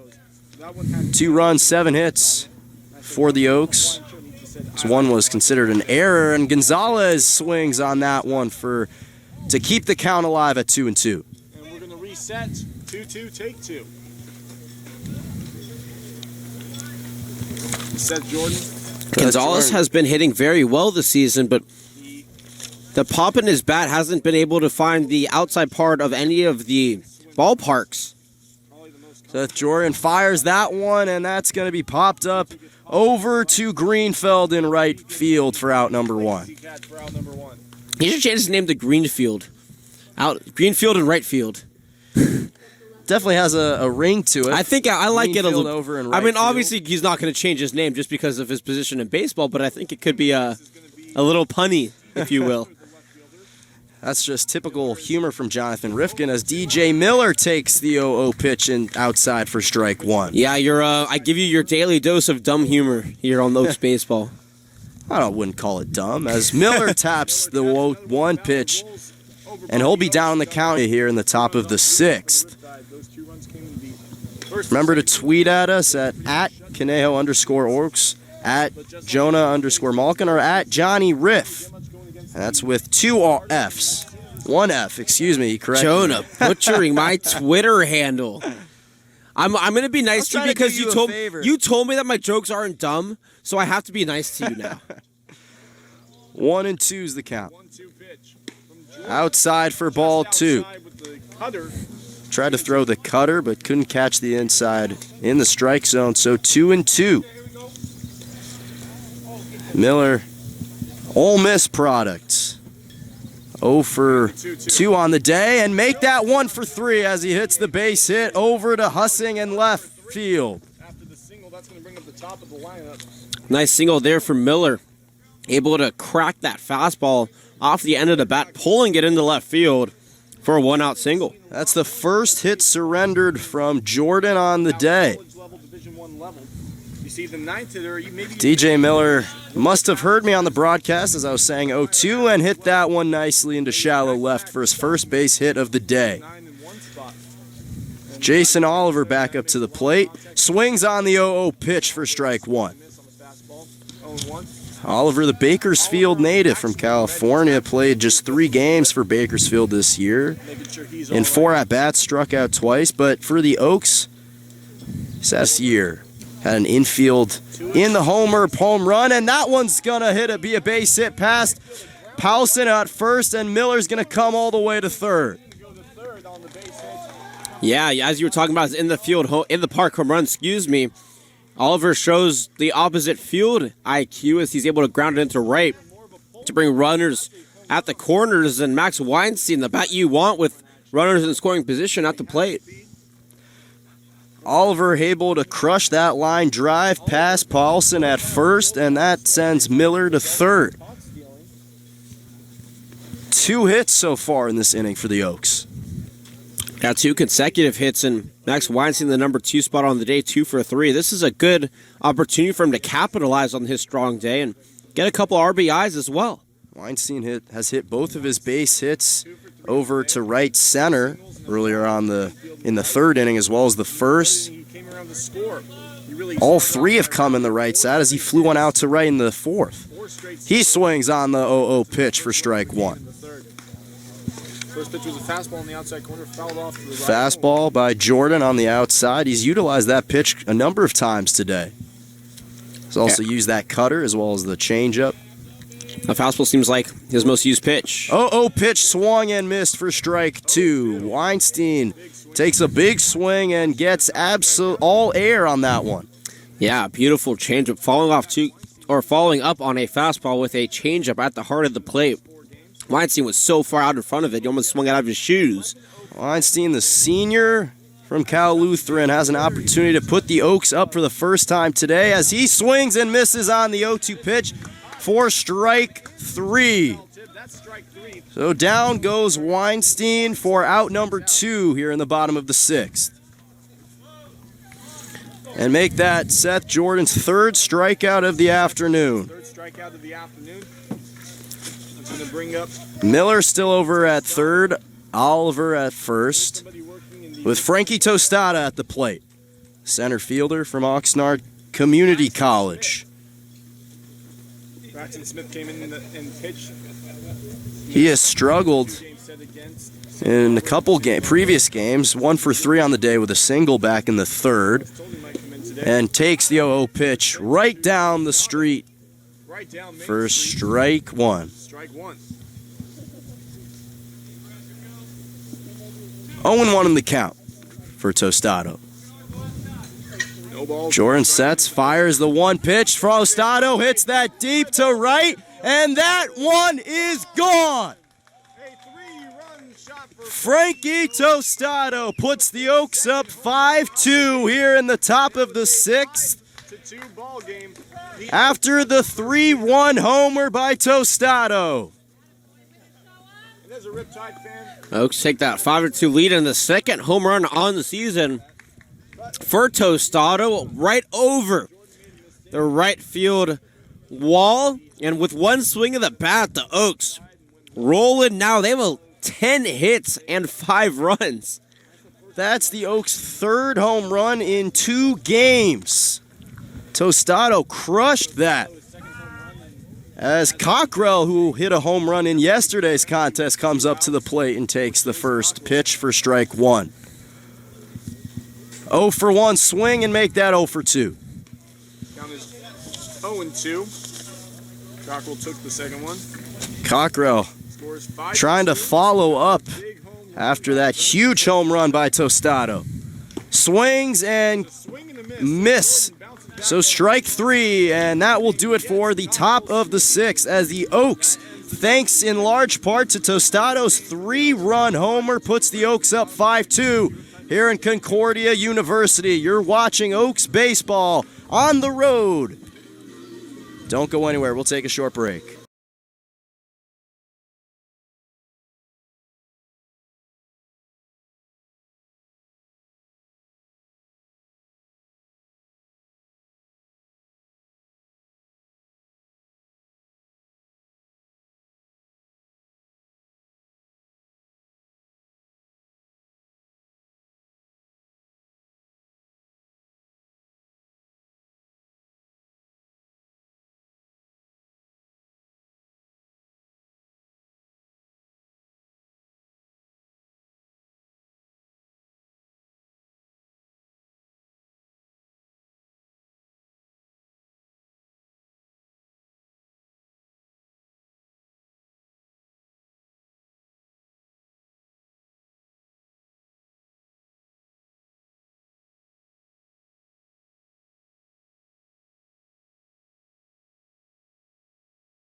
Top of the order for the Riptide, Joey Parenta, the leadoff hitter from Lewis and Clark State, followed by Will Proctor occupying the 2 spot and David Miranda in the hole at the 3 spot. Gets him pumped up. Joey Parenta, here's an encouraging whistle from his father back in the fan section. He's 1 for 2 on the day. And swings over to Mayu at short. Gonna throw it over to Santana for first. Not gonna get there in time. And that's a leadoff single for Joey Parenta. Nice leadoff hit there, showing the speed and explosiveness out of the box. He did not quit on it. Mayu was able to glove it just on the outfield grass, but wasn't able to whip it over in first in time. Riptide trying to recover after giving up 3 runs in the top of the 6th. Will Proctor at the plate for the Riptide. He's 1 for 2 on the day. Got picked off back in the 4th and fouls that one back for strike 1. Proctor from Manhattan Beach, California, plays his college ball at Georgia. Played 46 games this season. Had 28 hits, 3 home runs, and 17 RBIs just as a freshman. 0-1 pitch, swing and miss for strike 2. Lambert delivers the beautiful fastball upstairs and catches Proctor swinging. Lambert played at Cal State Northridge back in 2015, then made his way to Ventura Junior College back in 2016, and now plays for SDSU. Fires the sinking curveball, but Proctor able to foul that back to the right side. Still down in the count. Double play situation here for the Oaks, and that's why you saw that curveball 0-2, a prime situation if you're Lambert on the mound, because you could throw as many balls as you want and try to get it grounded into your middle infield. Proctor waits on the 0-2, swing and missed. First strike 3, Lambert's 3rd strikeout of the afternoon in just 1 inning pitched. Against the Riptide have been via the And for the Oaks, the last 4 outs that they have gotten have been off of strikeouts. Obviously, that single to lead off the inning stopped the 3 strikeout streak, but good job here for the Oaks getting these Riptide swinging and missing in their tracks. Coach Solis glad to have Lambert back and part of the Oaks ball club as he fires that one low for strike 1. David Miranda took that pitch. The designated hitter on the day from Florida Atlantic. 1 for 1 on the day. Hit a single back in the third, got walked as well in the first. Swings his bat over his head and swings on the 0-1 pitch and fouls that left for strike 2. Parente will head back to first. It's an 0-2 count. Parente got the jump, but the foul sends him back over the first. Miranda played 55 games this past season in the Conference USA. Had a staggering 51 RBIs, one of the top stat lines in that conference. And the 0-2 pitch. 0-2 pitch curved, and that's going to drop for a base hit in right center. Parente runs around second and comes to third. I think the second because the center fielder Tostado had trouble playing it. But thought better of it and take it back. David Miranda's base hit into shallow right center sends Parente over to third for the Riptide. Yeah, nice 2-strike hit over to right center. He made Lambert work and eventually made a mistake. When you are behind an account and you can make a pitcher work to get you out or try and get you out, that can lead to mistakes, and that's exactly what Miranda did in the box. Great patience and great find out there in right center. And Eric Wagaman in prime opportunity to put the Riptide up, and he's going to hit that one shallow, but Miller's able to make the grab on it, but tagging third base and coming home is Parente, but getting doubled off is Miranda at first, so the run will not count, and the Oaks still maintain their 5-2 lead as we have concluded 6 here in Concordia University. So a couple base hits knocked off thanks to the double play, and the Oaks maintain their 3-score lead here as we head into the top of the 7th. You're watching Oaks baseball and a tight one here in Concordia University. Don't go anywhere. We'll be right back.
Welcome back to Concordia University. After scrummaging through the rule books, Parente apparently actually crossed home before the out came, so you put one more on the boards. But to do the final, the top of the 7th here, do play-by-play, I'll give it to my broadcasting partner, Jonathan Rifkin. Thank you, Jonah. Yeah, 5-3 to score on an interesting, crazy play to end the 6th inning. Brings it to 5-3 as the middle order for the Oaks. 5, 6, and 7 hitters due up. Grant Mayu, 1 for 3 on the day, takes the first pitch low and away for a ball. New pitcher on the mound for the Riptide is Braxton Smith from Louisiana Tech. Seth Jordan's day is done as the 1-0 pitch is fired in. A one-hopper over to second. Proctor will get it, throw it over to first for out number 1. Seth Jordan, 2 innings pitched, gave up 4 hits, 3 runs, a walk, and struck out 4 as well. Braxton Smith from Louisiana Tech looking to damage control now in a 2-run ball game here in the top of the 7th. 1 away. Nobody on, and Brandon Lewis going to step in. 1 for 2 on the day with a double and a strikeout. The first pitch fired in, a strike on the outside part of the plate. 0-1 the count. Lewis batted .419 at Pierce College to lead the team. Headed to CSUN in the fall. 23 home runs as well as the 0-1 pitch from Smith is tipped off the end of the bat, and that'll push the count to 0-2. 5 runs, 10 hits, and an error for the Oaks. 3 runs, 5 hits, no errors for the Riptide in a hotly contested one here at Concordia. The Oaks have now hit in double digits in every single one of their games. This is game number 8 of the season. That is a very compelling stat if you're Oaks head coach David Solis. Oh, just an incredibly impressive stat. Shows the depth of this roster and the type of offensive potency throughout the entire team. Really impressive stuff from the Oaks. As you mentioned, 6th consecutive 10-plus hit on the season. Smith has an 0-2 count. Toes the rubber, peers and fires, though. 2 to Lewis. Cut on and missed on a pitch in the dirt for strike 3. He goes down swing. The second time he's been struck out on the day. The first strikeout on the day for Smith, and there are 2 away here in the top of the 7th. Nice pitch in the dirt. Lewis got caught swinging. And with 2 away, that'll make way for Cody Santana facing a right-handed pitcher in the day. 1 for 2 on the day, with a double. He was hit by a pitch and scored and struck out in his 3 plate appearances as Smith deals the first pitch low inside for ball 1. And Santana does much better against right-handed pitchers. As we talked about and alluded to earlier, with the left-handed pitchers on the mound, they tend to try and jam him inside. With right-handed pitcher Santana able to extend his bat a lot more and get more productive and powerful hits at the plate. Smith on the rubber, 1-0 count. Takes a sign from Andrews behind the plate and fires the 1-0, a strike at the knees for strike number 1. 1 ball, 1 strikeout, 1 strike, 2 away here in the top of the 7th. 5-3 our score. Oaks coming off a win yesterday. Looking forward to their day off tomorrow, but between being back at Sparky Anderson on Tuesday against the Orange County Riptide. So that'll be an interesting one. As the 1-1 fired into Smith is cut on and missed for strike number 2. 1 ball, 2 strikes. The count here. Beautiful campus, Concordia University, fairly new, opened in the 80s. Green everywhere as you drive through. Only about 3,000 students, but a very good academic private universities. Smith, the wide up and the 1-2 is a dribbler back to the mound. Smith is going to glove it on a hop. Underhanded over to Phillip at first, and that'll do it. The Oaks go down in short order. No runs, no hits, no errors, nobody left on base. We're through 6.5 here at Concordia University. 5-3 Oaks lead it as we hit the break. You're watching Oaks Baseball on KDTV, simulcasted onto YouTube. We will be right back.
New pitcher on the mound for the Oaks is Joey DeSigli from C-Sun. It is on the season, 2 1/3 inning pitch, 1 hit, no runs, 1 walk, and 5 strikeouts as he relieves for Ray Lambert as Logan Paulson steps in and takes the first pitch low and away for ball number 1. DeSigli in his second Oaks appearance, looking to maintain the lead for the Oaks. They're up 5-3. The 1-0 pitch to Paulson is taken at the knees for a strike. On the day for Logan Paulson, 0 for 2 with a ground out and a flyout in 2 trips. As DeSigli quickly fires the 1-1, popped into center field, running in on his Tostado, and he's going to make the easy catch for out number 1. Yeah, DeSigli was very impressive in his first appearance for the Oaks a few games ago. Had multiple strikeouts and was dominating on the mound the entire time. He was, and he's going to look to continue the positive appearance for the Oaks. He pitched in the game 2 against the Blues when the Oaks won that one in a close one, 4-2. Quickly dealing now is DeSigli, low and inside to Aaron Greenfield for ball number 1. On the day for Aaron Greenfield from University of North Carolina, 0 for 1 with a walk. As the 1-0 pitch is taken foul way back behind us here on the press deck. 1-1 the count. There was a roof above us last year, but in February during the California storms, it tore off the roof of the press box here at Concordia Irvine as the 1-1 pitch comes in high and away for ball 2. So now it is a open press deck, which I can't complain too much because on days like today where it is a little bit cloudy but the sun peeks through, it feels very good. Well, it was misting and kind of wet earlier today. Yeah, but now it's our equipment. Very pretty. The 2-1 high and inside for ball 3. It wasn't the most enjoyable one. On some of our equipment got a little bit. But it is a beautiful day. 5 runs, 10 hits, an error for the Oaks. 3 runs, 5 hits, no errors for the Riptide. As the 3-1 pitch comes in from DeSigli at the knees, called a strike. That pitch could have gone either way. Obviously, Greenfield was going to try to take first and sway the umpire in the direction that he wanted the call to go, but he couldn't get it, and you're not going to change the umpire's mind. As he deals the payoff pitch, it's taken into right field, high and deep into foul territory, and that one's going to drop out of play, and we'll do it again at 3-2. Like I said, Oaks have a day off tomorrow. They'll be back at Sparky Anderson for a 4:30 game against Orange County Riptide. That game will be right here on YouTube and KDTV.com. Every Oaks game will be as well. They will have a couple of home broadcast as the 3-2 pitch is high and away for a ball. First ball drawn by DeSigli on the day. Second walk for Greenfield. And the third overall for the Oaks. 1-on-1 away here. 5-3 the score. Oaks up in the bottom of the 7th inning. Looking to do some damage now is Lucas Sung, 0 for 2 on the day. He reached on a fielder's choice, however, stole second base, stranded on third, and struck out looking in his 2 attempts. Runner on first. The first pitch is ripped to third. Lewis gets it over to second to Weinstein to first for the 5-4-3 double play, and that's the end of the inning. No runs, no hits, no errors, and nobody left on base on an exciting finish to the 7th. We're headed to the 8th. 5-3 our score. Oaks up. You're watching Oaks Baseball on KDTV. Simulcast it onto YouTube. We will be right back.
Down for a second inning. Juan Gonzalez going to lead off the inning here for the Oaks. Top of the 8th, 5-3 score. Jonah Mulk and myself, Jonathan Rifkin, happy to be with you on a beautiful Sunday afternoon from Concordia, Irvine. Juan Gonzalez takes the first pitch high into center field, taking a couple steps back. It is Joey Parente, and he'll make the catch short of the warning track for out number 1. 0 for 3 on the day is Gonzalez now. 3 flyouts and a walk in his 4 trips. And that'll bring up DJ Miller in the number 9 spot. 1 for 3 on the day with a single run scored, a flyout and a ground out. Grounded back to the pitcher, flew out to the left fielder Husung. Oaks have 5 runs, 10 hits, 3 runs, 5 hits, and an error for Homer from Frankie Tostado. the Riptide as the Ole Miss Rebel steps in, takes a couple practice hacks, and Braxton Smith fires the first pitch, cut on and missed for strike number 1. Oaks will have games Tuesday, Wednesday, Thursday, Friday next week. Foresters come to town, along with the Ventura Halos in a couple of CCL matchups. The 0-1 taken over to right field, running back on it is Greenfield, and that was going to be caught for out number 2. 2 quick outs here for Braxton Smith on the mound. Oaks going down quickly, possibly in short order. They went down in short order for the first time last inning. And they are looking to try to get out of the rest of this game here in the top of the 8th. The Oaks have been struggling in the 9th inning, but we'll see if Robbie Medella, who's made an appearance here for the Oaks, or can't join the team today, will get the close. First pitch into Jason Oliver now, the top of the order. Taken foul for strike number 1. Oliver on the day. 1 for 4. A hit. I guess he's actually 1 for 3, as it was a sacrifice bunt that led to an error. He takes the 1-2 pitch, or the 0-1 pitch inside, ball 1. He has a single, reached on an error after a sack, popped out and struck out in his 4 at-bats as Smith toes the rubber, fires the 1-1 pitch, low and away. Oliver, half-hearted swing. They say he went around, strike 2. He wasn't even catching. Jake Polshin was catching. 5 runs, 10 hits, no errors for the Oaks. 3, 5, and 1 in the same categories for the Riptide here in the top of the 9th. The Riptide in danger of dropping a second straight game as the 1-2 pitch comes into Oliver. Cut on and missed on a pitch in the dirt. And down goes Oliver. The second strikeout on the day for Braxton Smith, and the Oaks go down in short order again. No runs, no hits, no errors, nobody left on base. We're through 7.5 at Concordia, Irvine. Oaks up 5-3. You're watching Oaks Baseball on KDTV. We'll be right back.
New pitcher in for the Welcome back to Concordia, Irvine. New pitcher in the form of Evan McMillan He's 5'11" from Camarillo High School on the mound for the Oaks.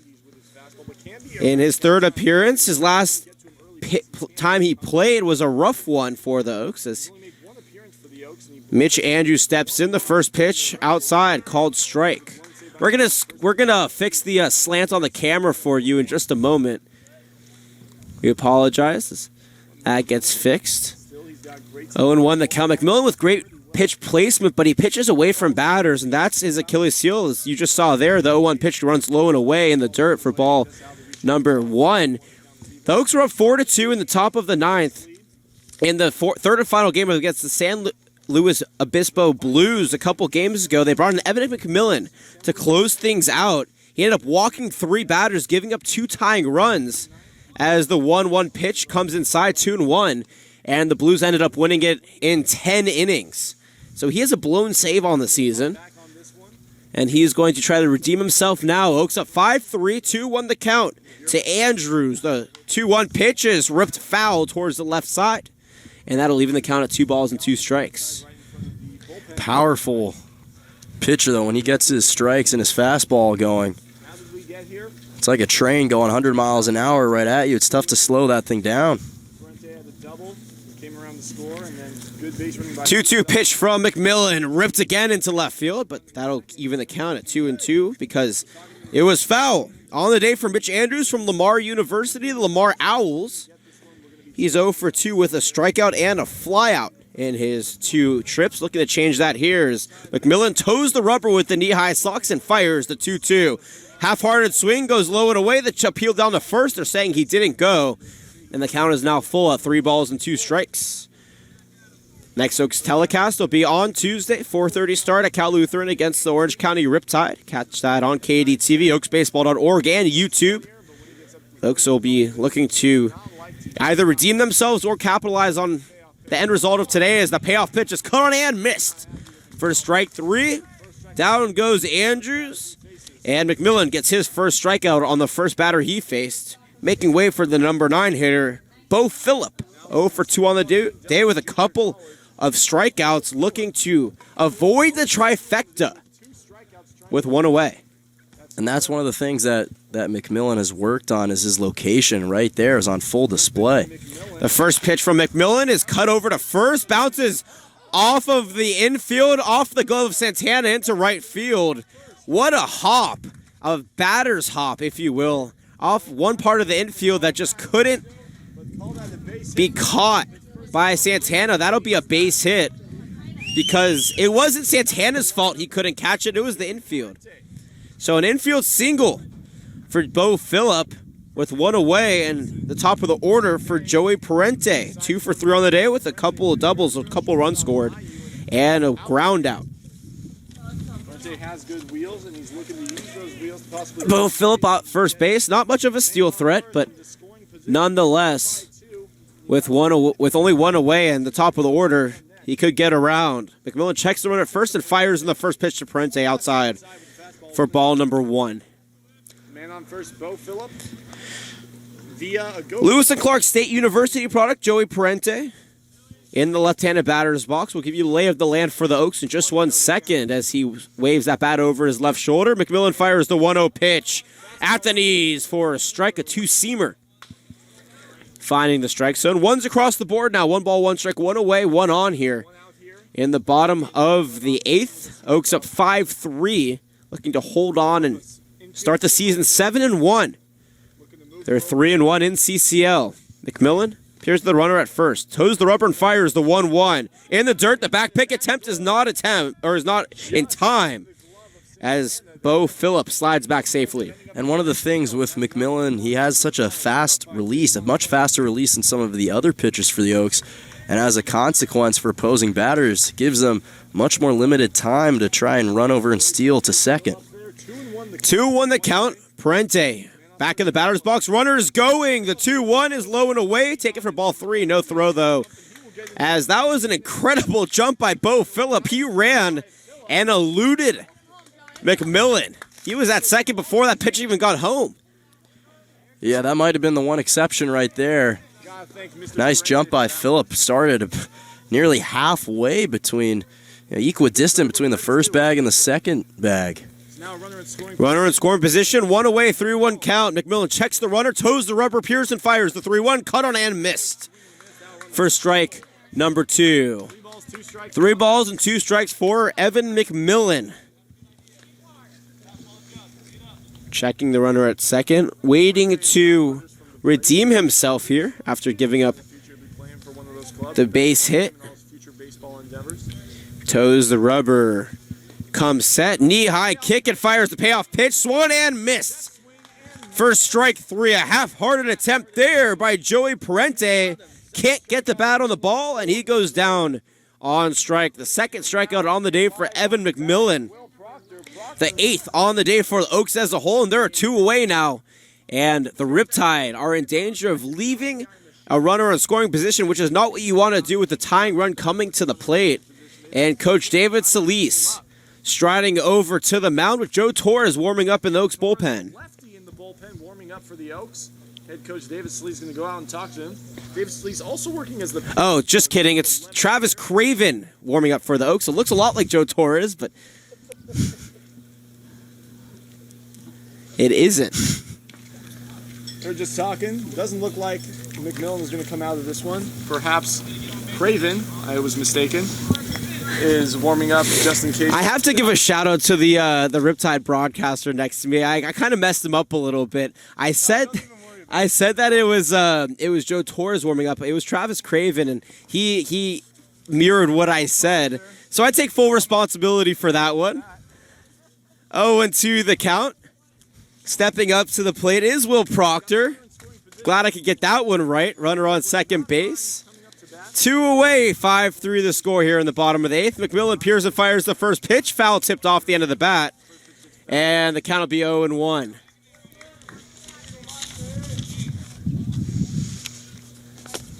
For Travis. The game, it was drizzling a little bit. We got a couple of umbrellas up here, but don't need them anymore. In Travis Craven warming up in the Oaks bullpen, and he's going to make his third appearance for the Oaks if Solis decides to put him in.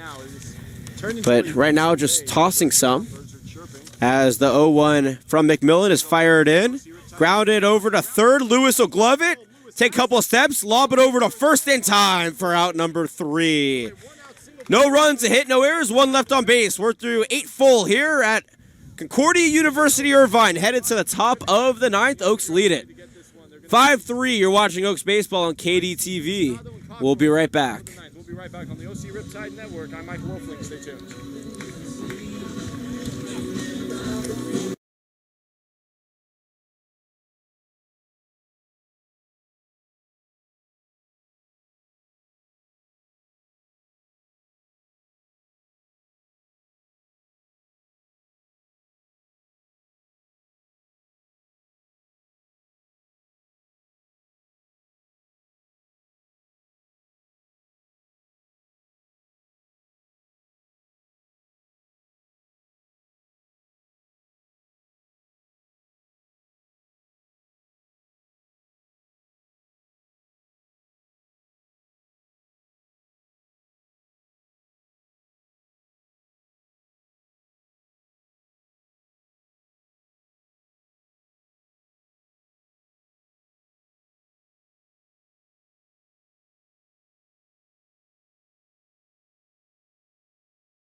I don't think it's a double switch. They're just bringing somebody in, like a new pitcher, and they have to replace him. Yeah. New pitcher on the mound is in the form of Logan Paulson for the Riptide. The first base moves over to the mound as he deals the first pitch to Max Weinstein outside for ball 1.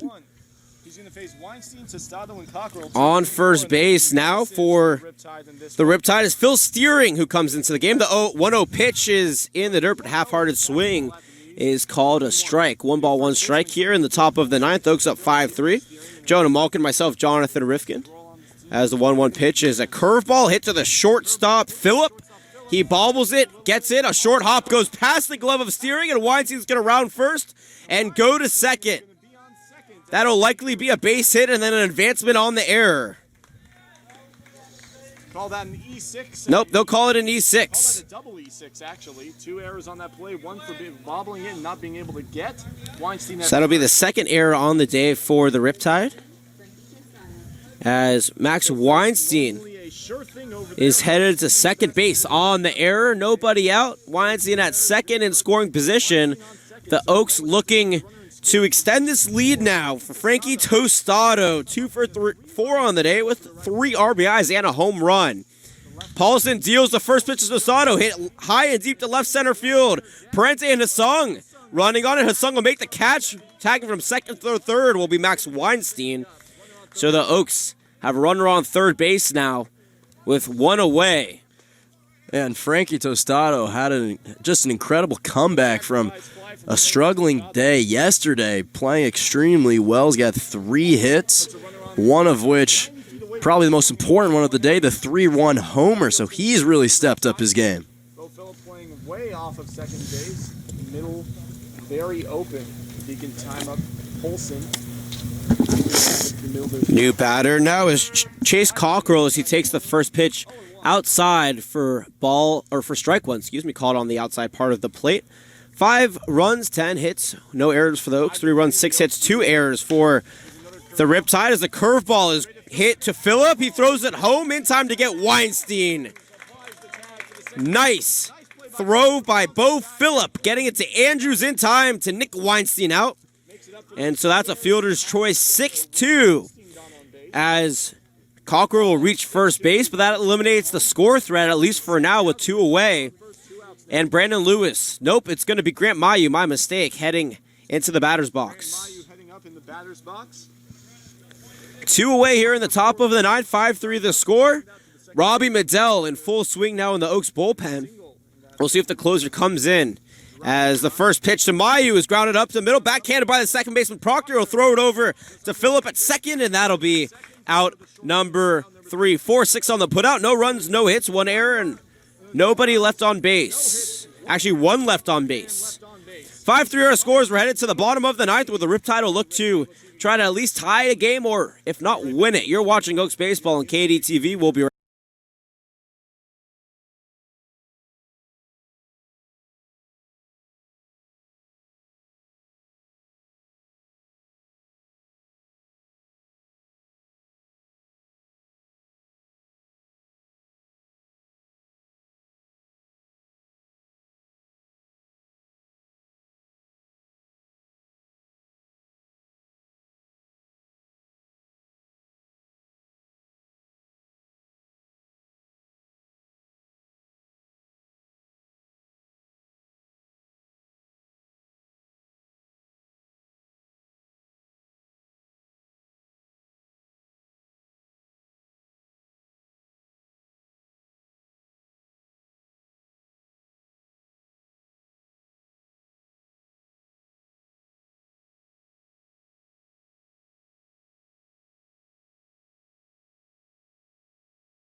Bottom 9. 9 for the Riptide, 5-3 the score, and Robbie Medell, the Oaks returner, sporting the number 32 on his back, will look to close things out here in the bottom of the 9th. Jonah Malkin and myself, Jonathan Rifkin, excited to call the bottom of the 9th inning with you. Going down to the wire, 5-3 the score. The University of Arizona Wildcat pitcher looking to close it out as Will Proctor. Check that. It's going to be Cooper Bould coming in for David Miranda, former team of the Santa Barbara Foresters. As the righty steps in, the first pitch from Medell, low inside, or low for ball 1. Robbie Medell from the University of Arizona in his second year with the Oaks, pitched He's a fellow broadcasting major. Heavy innings last year and got the big outs in the semifinal last year against the Neptune Beach Pearl. The 1-0 pitch is taken opposite field, flied into foul territory. Cody Santana will get under it, though, for out number 1. One down now for Robbie Medell, looking to get the save here in his Oaks debut of the 2017 season. He had 6 saves last year for the Oaks, didn't blow any of them. And that big save against the Barons in the semifinals to send the Oaks to the championship. And that'll bring up Eric Wagaman. The righty takes the first pitch, a curveball in the outside corner for a strike. 1 away here in the bottom of the 9th, 5-3 the score. The Oaks have 5 runs, 10 hits, no errors, 3 runs, 6 hits, 2 errors for the Riptide as Medell toes the rubber. Pearson fires the 0-1, another curveball, taking that one for a ball. That one looked even more like a strike than the other pitch, but no call from the home plate umpire. And that'll even the count at 1-1. Yeah, that one looked like that caught the bottom corner on the outside. Medell fires in the 1-1, another curveball, this one taken also. The third identical pitch, it seemed like, but that one catches for a nice strike. 1 ball, 2 strikes, 1 away. 5-3 the ball game here in the bottom of the 9th. Medell trying to close things out in his Oaks 2017 debut. Toes the rubber, Pearson fires the 1-2. It's popped high and way behind us here over the hill. At Concordia, the count will remain at 1 ball, 2 strikes. I don't think there's a grandmother's house back there. Over the mountain and through the woods. Out of play. Medell, a native of Texas, deals the 1-2, swung on and missed, or actually foul tipped, I should say. Straight back. The ball almost didn't change its course after it was fouled back. It must have just tipped the bottom of the bat. Medell, such a special pitcher, has so many different pitches he utilizes in his arsenal. He's got that fastball, a deadly curveball, inside, outside, upstairs, downstairs, wherever you like it. A long arm release as well, the extension, he's got the whole package. 1 ball, 2 strikes, 1 away. The 1-2 pitch runs inside. 2 balls, 2 strikes. Medell, also a connoisseur of music. He can name any song by any artist, and he will not only do that, he will name the year and the album.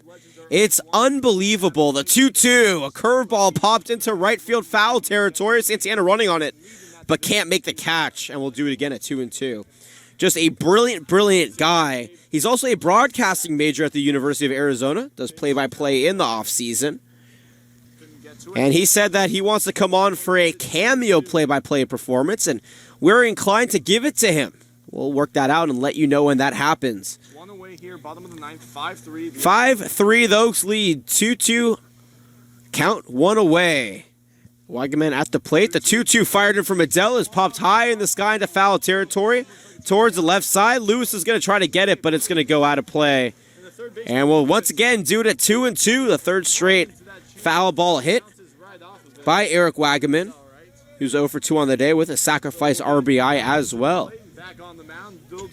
The Riptide got a run in the first, a run in the second, and a run in the 8th. The Oaks got 1 run in the 3rd, we're running the 4th, and 3 runs off a 3-run home run by Frankie Tostado in the 6th. Oaks looking to extend their early season record to 7-1 and 4-1 in CCL play. They're 3-1 in CCL play right now with their lone loss to the San Luis Obispo Blues. Medell toes the rubber and fires the 2-2. It's popped high in the sky to center field. Running back on his Tostado, and he'll make the catch for out number 2. So it sounded like a cannon off the bat, but that center field is very deep here at Concordia. 2 away now. The last at-bat here for, or possible at-bat here for Logan Paulson, who came in to pitch in the top of the inning. He's 0 for 3 on the day. Paulson came in to pitch in the last half inning. He's going to look to damage control here. Been eliminated for the Riptide. Bedell toes the rubber and fires in the first pitch to the lefty up and away for ball 1. High and outside, ball 1. On deck is Greenfield. If we get this far, Aaron Greenfield on deck in the hole, Luke Song. Will come up should he Bedell quickly towing the rubber, takes a sign from Gonzalez behind the plate and fires the 1-0. A two-seamer on the outside corner for a strike. 1-1 the count. Yeah, nice pitch outside. Medell. Tiger Peterson playing very Got Paulson just looking at it. Didn't know if that was going to catch, and it did. right now when the Riptide are at bat. 1-1 from Medell. Kicks and fires. A curveball in the dirt. 2 balls and 1 strike.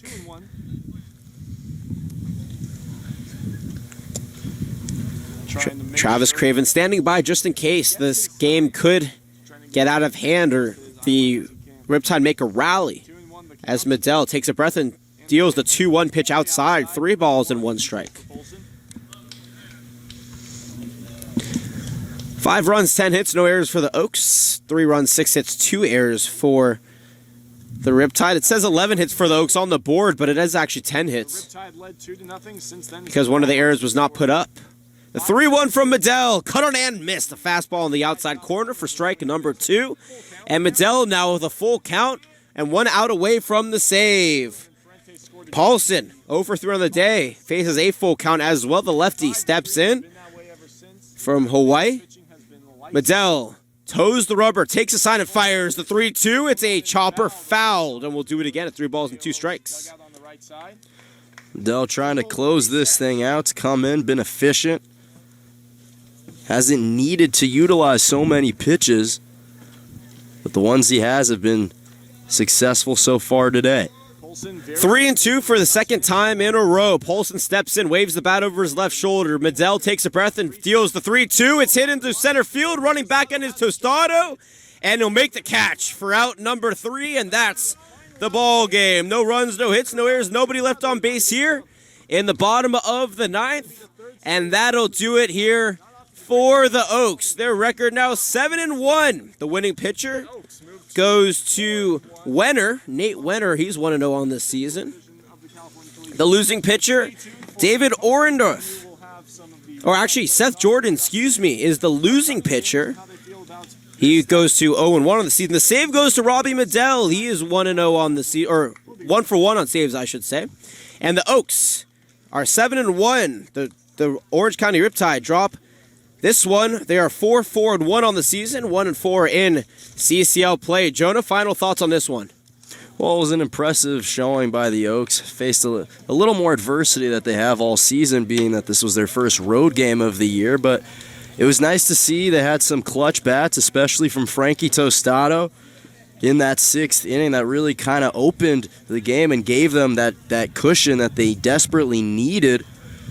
So overall, it's an impressive performance. Obviously, we saw with Medell, he adds a new element for this pitching crew for the Oaks. Provides that sense of security, and it showed right there. He did a fantastic job all around the Oaks. Altogether, no errors on the day. So another successful fielding effort from the entire team. The Oaks do a very good job. The final line for you, the Oaks: 5 runs, 10 hits, 9 left on base. The Riptide, 3 runs, 6 hits, 2 errors, and 4 left on base. We're going to cut off the YouTube string, head over to Twitter for our Oaks post-game interview on the field. We'll be interviewing Frankie Tostado in just about 3 minutes. If we don't see you on Twitter, we'll see you back at Cal Lutheran on Tuesday, where the Oaks will be taking on the Riptide at 4:30, 4:15 pregame. For Jonah Malkin and the entire Oaks crew, my name is Jonathan Rifkin, signing off on Oaks Baseball.